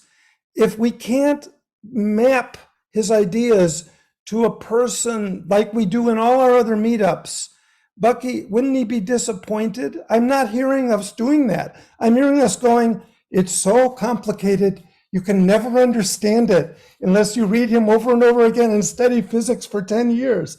We don't want that. So I'm rebelling against that, just very honestly. Because in all our other discussions, I love the way we map his concepts to things we can all use and designers can use. I just don't get that as much here. So that's my quick response, respectfully. Thank you. I'm going to invite Curt or Richard or Srikant to. Yeah, let me go ahead and respond to that, because it was mostly directed to me. So it's a very complicated thing. Okay, so please excuse my voice, but I think Paul, you raise a very, very important point. Okay, because this is the heart of what we do here at 52 Living Ideas. What we do is that we do deep dives into all these ideas, Bucky, Bhagavad Gita, all of these, Tao Te Ching, all of them are incredibly deep. The approach that we have is that we understand some things about it, and there is always a lot more to it. We have to know that, and this you find in everybody who's even leading the meetups, whether it is Jason or Yogeshwar, or Gary, they never say, look, I know Bhagavad Gita perfectly. No, Yogeshwar will say, I'm a seeker, I'm trying to understand. So the seeker approach is crucial. And sometimes what happens is that in order to get the full impact of an idea, you have to grasp some of it up to a level. I mean, I'm completely in your camp of saying, I'm going to try to understand everything, though my ability is very poor. I'm going to try to understand as much as I can.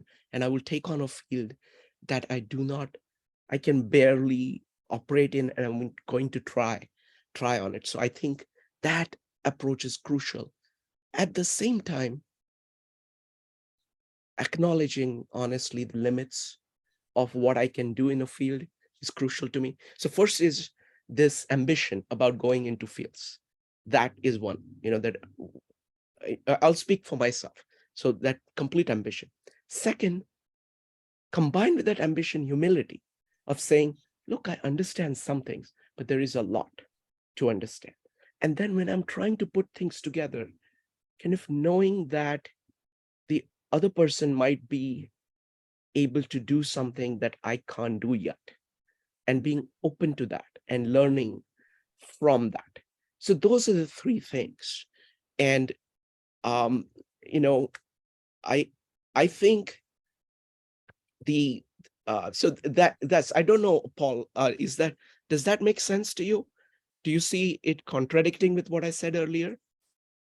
No, and it doesn't contradict anything really, Srikant. It's beautiful. It doesn't address what I said, though. It doesn't contradict any of it. What is It what? because, Go ahead. Can you say what you want addressed?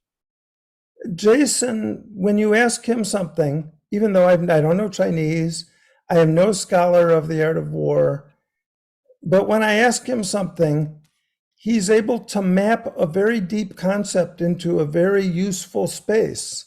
That's a rare skill. And I think it's a bit unfair of me to ask this group to do that. But Jason also doesn't say, you know what he doesn't say to me, although he might say it sort of as a joke, and of course it's true, like you say, Srikant, you should learn everything. But he could just say, Paul, I can't really explain this to you at all. Go learn Chinese. That's kind of what I hear with these Buckminster Fuller things. Jason never says that. There's my point, Srikant. Sure. I love the seeker's mind. I love it. And I want an expert here to give me a different thing than the bee, to find my way to seeing procession as more than these other analogies that are applied of, well, you have to take and are beautiful thoughts and very important, that you have to take into account the unintended side effects. And I'll even use the word, they're orthogonal to the behavior. They're not what the behavior's goal was. That's a beautiful concept. There's just in this one case, the physics adaptation to it doesn't help me. And I'm asking for help so it can help me. And if you say, well, I have to go and read his thing over again and then study the physics of precession, okay. But usually I don't have to do that, and I can get more than I get on this one. Sure. So let me answer that. I think different fields are different. Humanities, the base that you need in order to grasp it is different than something like geometry. Now, there are people who know geometry so well that they are able to bring geometry down. Like somebody, like you talk to somebody like Feynman, and he's trying to explain to you how to do differential equations. He may be able to do that. I certainly do not have the ability, Paul, to be able to do that. Yeah, Srikant, can I quickly respond to that? I think there are geniuses. I would give Ian McGilchrist a lot of credit for that in neuroscience. I would give the many people we know who write about quantum mechanics and physics. I don't agree with you that you can't do it. I totally think you can do it. There's geniuses who do it. And if you have zero background and real tough time, yeah, maybe you can't. But someone with a normal level who's taken sort of your average amount of science and math, these people can reach. So that's my thought. I'm on a mission to save the world with Buckminster Fuller. Can I jump in for a moment here? Go ahead. I am an expert in very little here, but I understand a lot of these things, and I've been reading a lot. The idea for precession, if I were to attempt to explain it to somebody with no physics and very little math background, I would tell you to take a spinning top, a child's toy, and go find a flat surface like a table and spin it. Now watch how it moves, and you will see that it starts, when it gets softer, it starts spinning in a certain direction. So if the top is spinning, assume it's spinning at a 45-degree angle to the vertical. And if you're going to assume for the sake of argument, that that vertical table is at 90 degrees, we're going to pretend that your table is perfectly flat, right? 90 degrees. The precession motion that starts, it starts at the center of that spinning top. And it's going to be moving in the direction of what we would call a torque vector. That's where it's pointing. And so what we're saying to you when we tell you that it's precession, it's one motion affecting the other. So when you spin the top, you're forcing the whatever energy, torque that's being exerted there, that's happening by the movement of this direction. It's happening this direction. Does that help a little better? It's okay. I mean, I understand what you're saying. And that's all we can say. I'll stop there. I'll stop there. Let's do one thing. No. I don't want you to stop here. I want to give chance for everybody to try to answer the question. I know I cannot answer it. I have limited capabilities. Let's see if anybody else wants to answer. Let's go to. Can I say one thing? Joe. I want to map Maritz's statement to design. That's where the gap is. In a more complex way than just, oh, things affect other things that are unintended. Yeah, let different people try to respond to this. Okay. Jeannie, go ahead.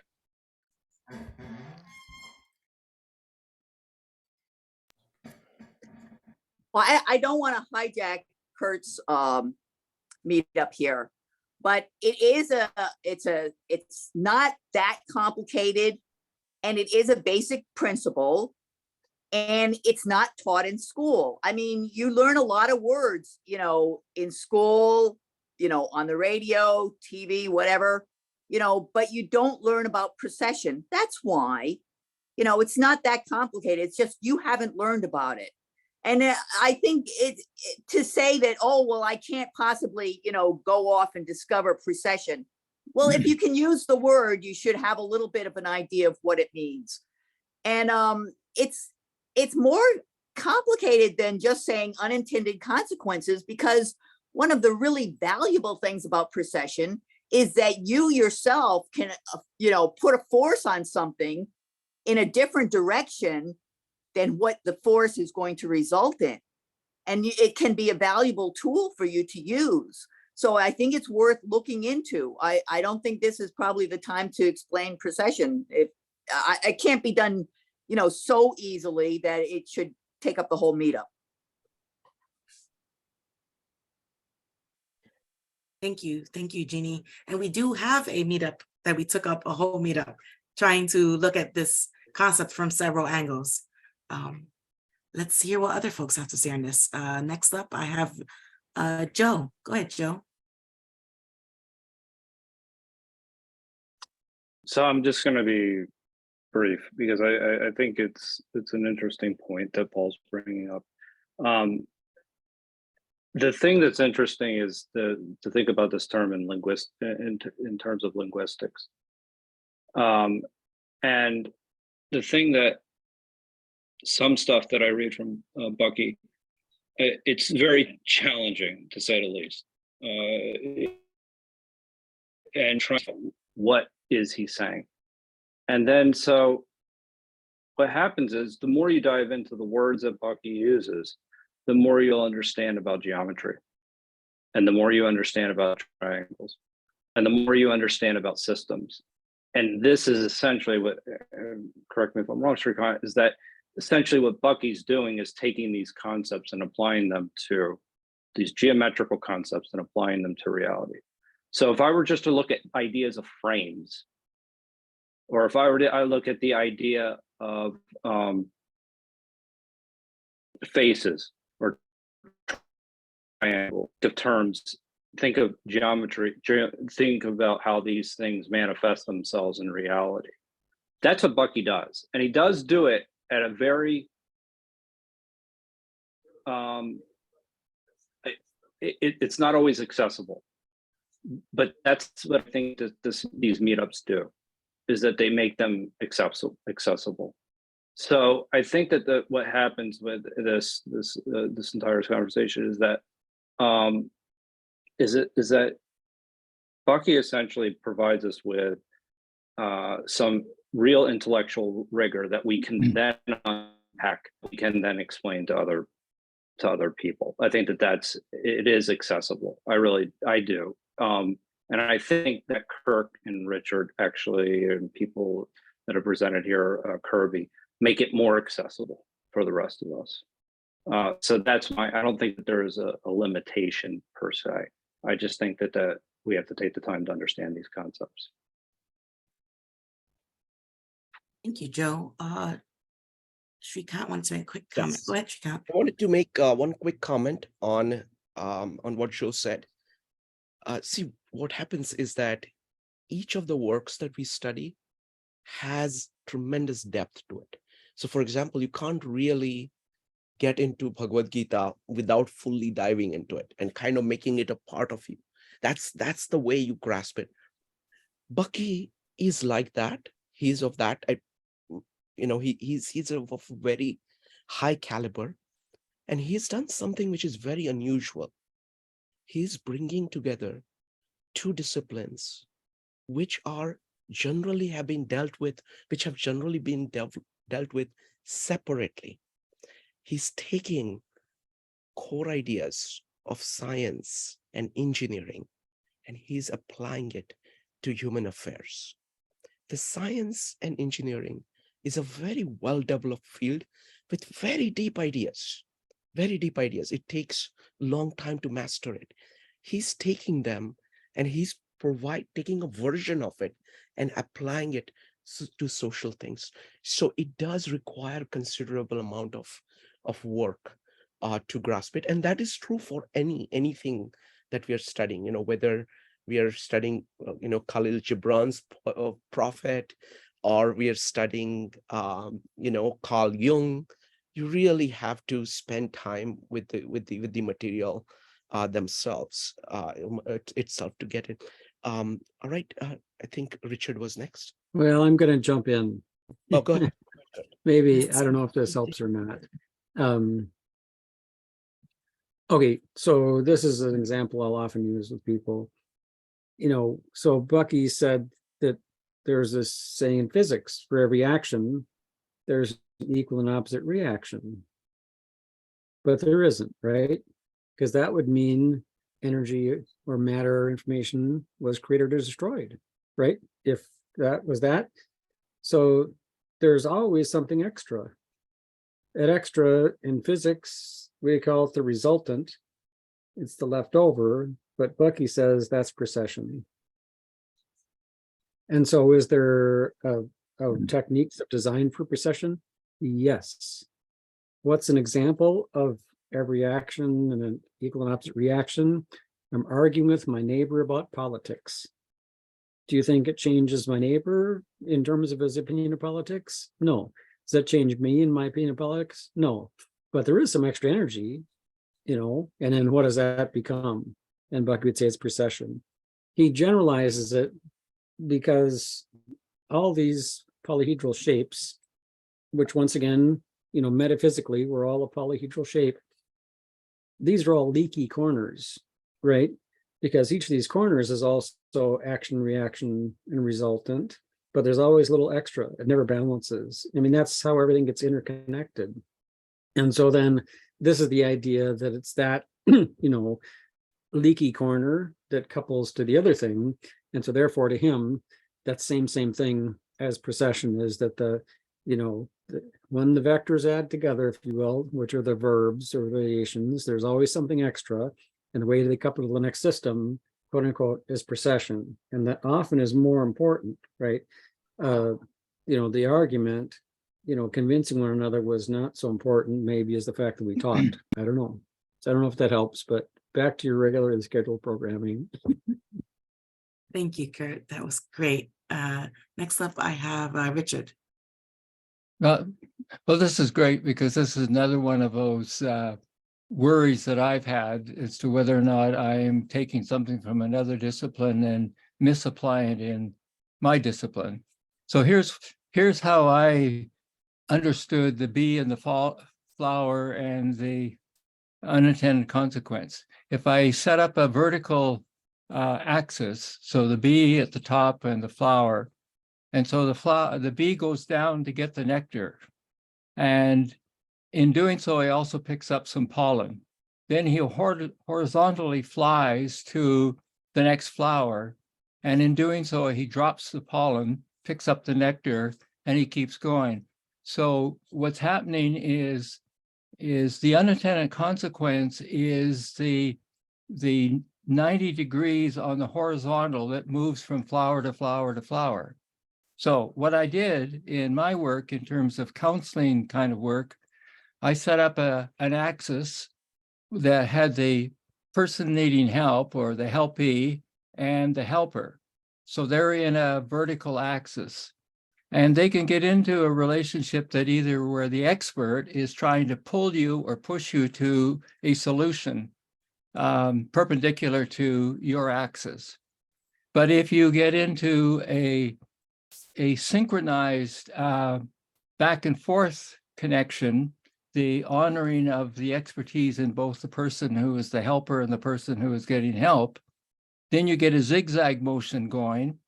And it also creates motion from on the horizontal from the problem that somebody brought to you to a solution that comes out of the relationship that you had over time. And so it's that zigzag back and forth on the horizontal that creates problem to solution motion on the horizontal. Now, the big difference for me is that when I saw it that way, then unintended consequence disappeared because the problem to solution was an intended consequence. That's why the helper and the helpee get together.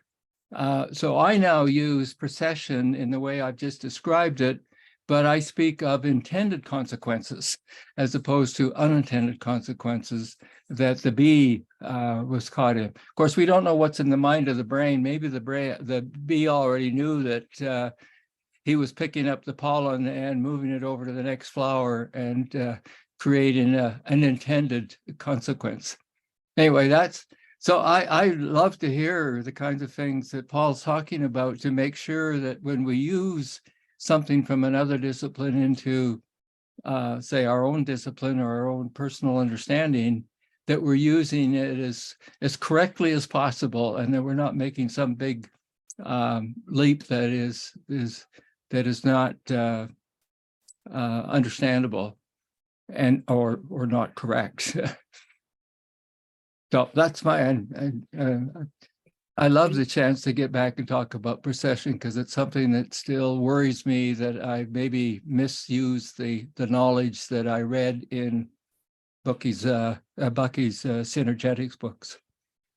I will annotate that maybe we need to consider a pre-session 2.0. Thank you.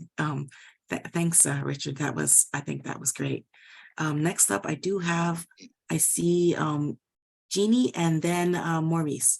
Go ahead, Jeannie.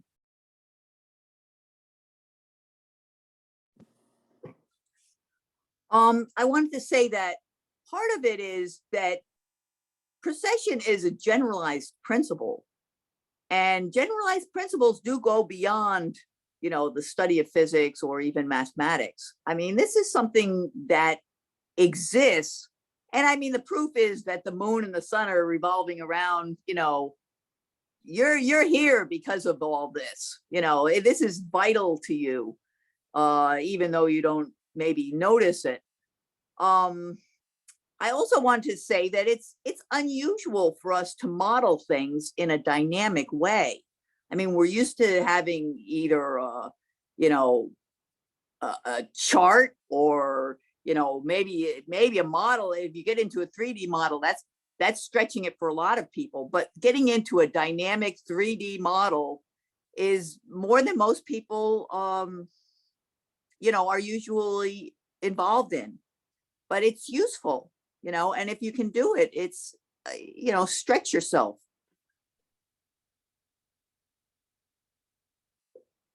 That's great. Thank you. Thank you, Jeannie. Next up, I have Maurice. Go ahead, Maurice. Yeah, I have a sincere question for asking for everybody, because I kind of want to go down this track. I'm wondering if what has anybody here ever studied improvisational comedy? We have a once a month a session happening here at 5211 Ideas on our Comprehensivist Wednesday evenings. Okay. Well, I'm curious. I mean, I want to go through this through my head, but are the principles of improvisational comedy an example of procession? I'm asking that, I'm saying that to myself.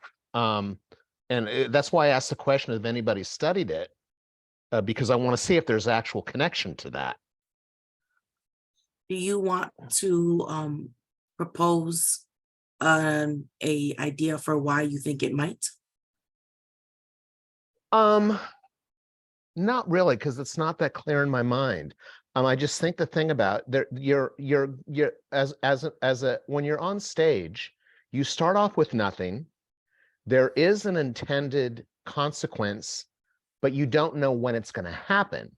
You only have certain principles that, and also a reliance on intuition in order to get there. And like I said, the basic principles are yes and, that's the basic concept. You're always trying to make your partner look better, and look as good as they possibly can.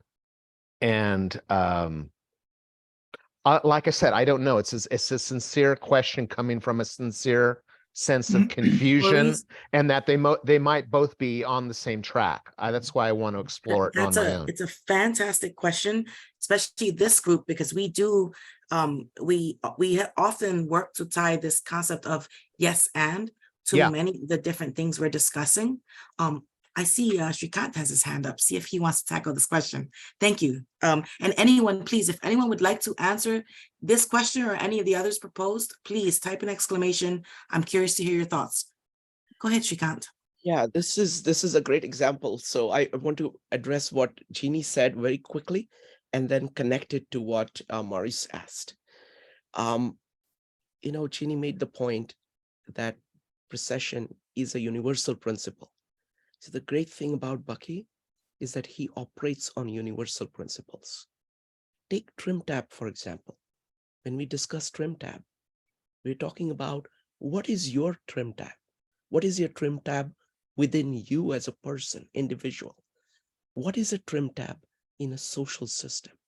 What is a trim tab in engineering? You see, these are typically three different areas, and he has concepts that go across all areas. And procession is also like that. So take, for example, Maurice brought this beautiful example of improv comedy. So what is happening in improv comedy is that you don't know what's going to happen. You're on the stage, and let's say you're on stage, let's say 4 people. Each person puts something out. Okay, so imagine that there are directions, they are kind of flowing in multiple directions.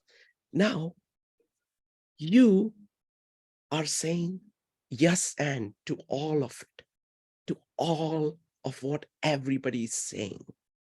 And you are adding what you can. And what do you add? You add something which nobody actually expected, because it comes from you. It is triggered. You did not know what the trigger you would have, or which of these multitude of triggers that your partners have presented to you, you're going to count on. And your partners do not know what they have given you. What are you going to do with it? So it is procession after procession after procession, because it is not, because each intention is separate. The only principle is that you are respecting all the intentions, and then adding something which is in a direction which is completely, perpendicular. It builds off it in a sense, but it is perpendicular. It is processional to the direction in which the person had put things together. So Maurice, I don't know whether this is helpful. It's very helpful. Yeah, like you were saying, procession after procession after procession. Exactly. I'm And nodding my head furiously. yeah, and what happens is that when actually it works very well, it is full of more procession, where the person put things on the table and they were not expecting you were going to take it in that direction. And then you take it in that direction. And when you take it in that direction, it's not one direction. It's like a network of directions. And then the other person, let's take only two people, are going to take something, but for it to be really, really good, it's going to take one of those angles and going to go in a direction you were not expecting. And it keeps happening again and again. On the first hand, it looks, what? And the second hand, you say, oh, it makes perfect sense. So it's like a joke built in that. So that's how the precision works aesthetically. What Owen Barfield calls this felt transformation of consciousness, where you have, the cognitive experience and the aesthetic experience is the same, because you saw something that you were not expecting going in a completely different direction. And then you saw the logic of it immediately, a second later. Thank you. Next up is Richard. Yeah, I just want to add to that because I think it fits with what I was trying to describe, in that the vertical axis is the interplay between the actors or the players, and it's a zigzag. It's a back and forth. It's a give and take. And what happens horizontally, the 90-degree factor, is you're going from no comedy to comedy, or you're going from no music to music, and the improvisation between the players is actually trying to create an intended consequence, which might be, interesting and enjoyable music. But I think the unintended part is you have no idea how that music is actually going to manifest itself in the joy that it gives to the audience. Or on bad nights, it's probably when they walk out on us because we couldn't deliver what we thought we were going to deliver. And that's an unintended consequence of another order that none of us want to sort of experience. Yeah, I just want to jump in on that because I was thinking of it also, but in improvisational economy, because it is a yes and environment, even the act of failure is an act of procession, because failure is accepted and welcomed in that environment. So even failing is an act of procession. Yeah, I agree. Awesome. Thank you, everybody. Yes, thank you. And it doesn't have to just be comedy, because we've had our improv host reminds us that you can, improv can be, it doesn't have to be, it's not forced to just be comedy. But I do want to say that looking at this brings us to directly ties to what we were discussing here today, this anticipatory aspect of design science that Curt was presenting to us. In one of his slides, Curt tells us that, we're defining the preferred state, right? And that it forces you, to decide what you want to do and what that future looks like. So I view it as, if you're deciding that the future has this yes and aspect, that might be a very generalized vision, but it starts you along that path of an intentional design. And then that leads directly to what Richard was saying, of it being an intended consequence, as opposed to focusing on all the unintended ones that will possibly come out of it as well. So I just wanted to point that out. Thank you. Sorry, go ahead, Jeannie. Sorry, I missed you. Quite all right. I want to go a little bit meta on your question, Maurice. And that's that what you're doing is you're providing a model for what you're doing. And what's useful is multiple models. So, don't just be satisfied with maybe the model of precession, use another model as well. And the other thing with models is that even bad models can be very useful. So as you've just sort of seen, people have taken this idea of, improv comedy and you apply this model to it and you can come up with all kinds of things. So don't be afraid to use multiple models or even bad models, because they can be useful for you. Fantastic point. Thank you. Yeah.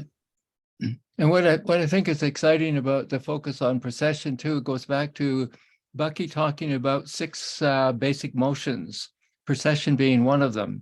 And so you've got spin and procession and orbit and torque and expand, contract, and in and out. All of those are interesting interplay, complex sort of motional features in our systems.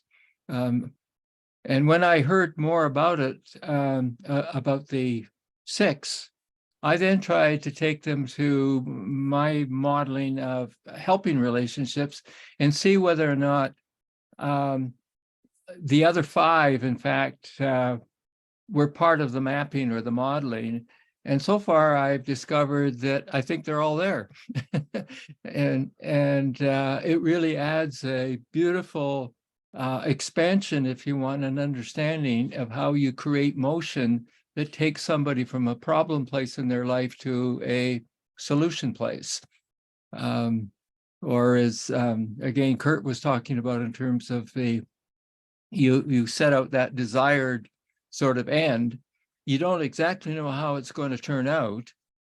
You may have a particular picture of what will be success, but in the end, the success in my work ends up being for both. So you get somebody who goes through the processional movement and they come out with a better livingry, if you want, for themselves.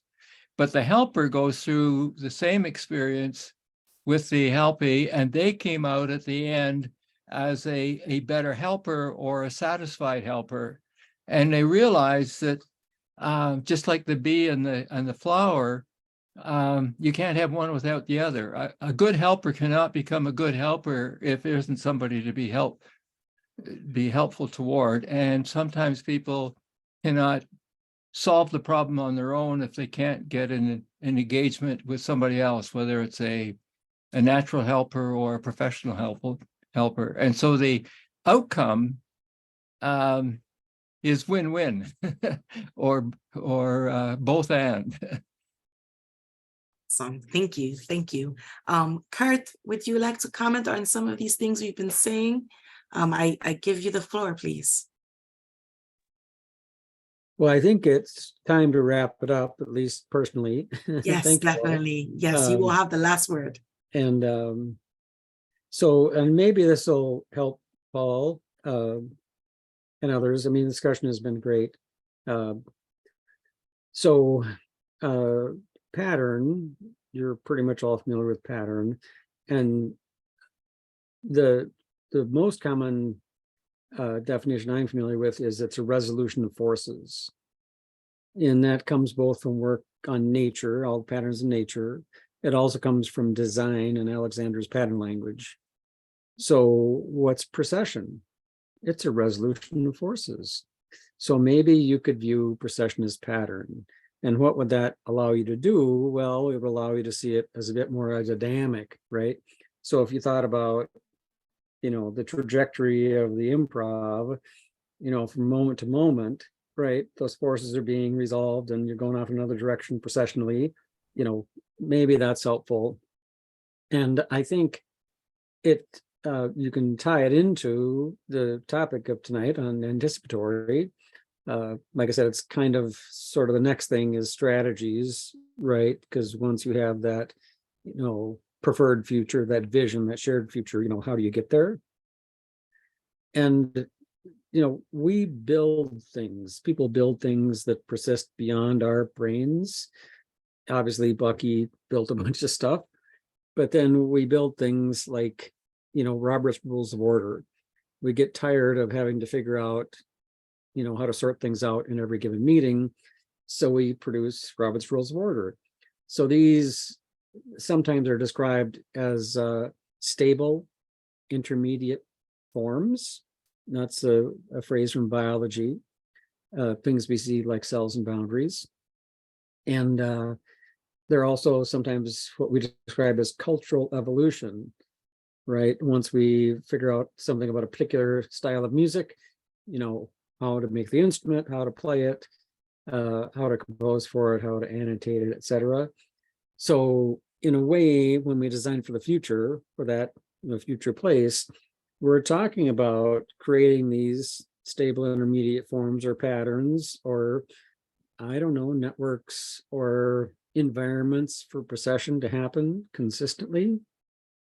So maybe that helps folks, kind of think about that we're aiming towards this dynamic preferred future, right? It's not some static thing. In fact, guess what? If we have that vision today and we check back in a week or a month, it's going to be different, right? It's like you're on a boat, you're trying to follow a thing, but the thing is also moving, as well as, your ability to see it and the other people next to you on the boat's ability to see it, etc. So anyway, I want to thank you for sticking with this and thinking through these ideas. And I just want to emphasize, a key thing I found out, which is that at this point, to fulfill Bucky's idea of livingry, we need to be restorative and regenerative to Earth process, right? Because we now understand, that we could spend the next decades make sure everybody is fed, but if that means we ignore climate change, ain't nobody going to be fed, as they say, or very few are going to be fed. If we continue to wreck the farmland, we aren't going to be able to feed those people. So I think we need to increasingly focus on those sorts of things, the healing, restorative, regenerative things. And luckily, Bucky gave us very good tools for it, including this idea of systems coupling and procession as a really core way to start to think about the interaction, the dynamic interaction of systems, and the fact that it's always this two-way thing, right? The tension, compression, and essentially then the processional effects of that. So thank you. Thank you so much, Curt. Really, I think this was fascinating. I really love all the different points brought up, and your slides, as always, were just phenomenal. I would like to tell folks a little bit about what's coming up with 52 Living Ideas, but I want to give Shrikant just a moment if he wanted to Sure. add a follow-on comment. No, I just want to tell people about what's coming up. Oh, I can do that, Shrikant, if you want to save Okay. your voice. Okay, go ahead. Go ahead. Yes, no worries. I just was thinking in case you want to say something about this. So we have on Monday is it's Poetry Mondays. Featured poet for tomorrow is A.E. Houseman, and we're looking at we're going to do collaborative poetry on life as blank. We'll fill in the blank when we get there tomorrow. On Tuesday, we're doing The Art of War with Joe. We are on chapter 7 this week. And it's really amazing how that's going. It's a deep dive, and people are really like teasing out many different nuances there. On Wednesday, we have our neuroscience with Sanjay for Comprehensivist Wednesdays. We don't yet have the defining aspect of neuroscience, but it'll definitely be something there. On Thursday, we're doing chapter 16 of the Gospel of John. I have overcome the world with Aquinas and Gary. And then we are on Saturday, we're doing Asian philosophies study, the Happy Excursion, and that's going to be Saturday at 5 p.m. Oh, I apologize. The Art of War on Tuesday is at 8 p.m., an hour earlier than our usual 9 p.m. start for the other evening sessions. And Marissa, yes, can I tell people about the Bucky series? please do. Okay, so next Sunday, 23rd, we're going to be taking an interview of Bucky, and about an hour-long interview, so we can all listen to the interview and talk about what we learn about it. It's a way of kind of communing directly with Bucky. I think that's going to be special. Would love to hear kind of fresh takes. Even people who are familiar with Bucky, I find this all the time with people I love. Always you go back and you find something completely new because you have learned something and now you can see something more. So that's going to be the week after that. It's going to be Casey House. and he's going to be presenting. He's done incredible amount of work, and he will be presenting on that. On May 7th, Kirby will be back, and he will be doing one of his great presentations. He's still trying to figure out what he wants to present. And the week after that is going to be Montessori, education, Montessori and Bucky with Rupali. And the week after that, Curt will be back with chapter 3. That's the plan. All right, Melissa. Awesome. Thank you, Shikant. So yes, I'm excited for all of the stuff coming up. And so I bid you all a good night. Thank you again, Curt. This has just been amazing, and we look forward to seeing your next event. Thank you all for the comments. You've left a bunch of us with a lot to think about. Thanks all. Good night.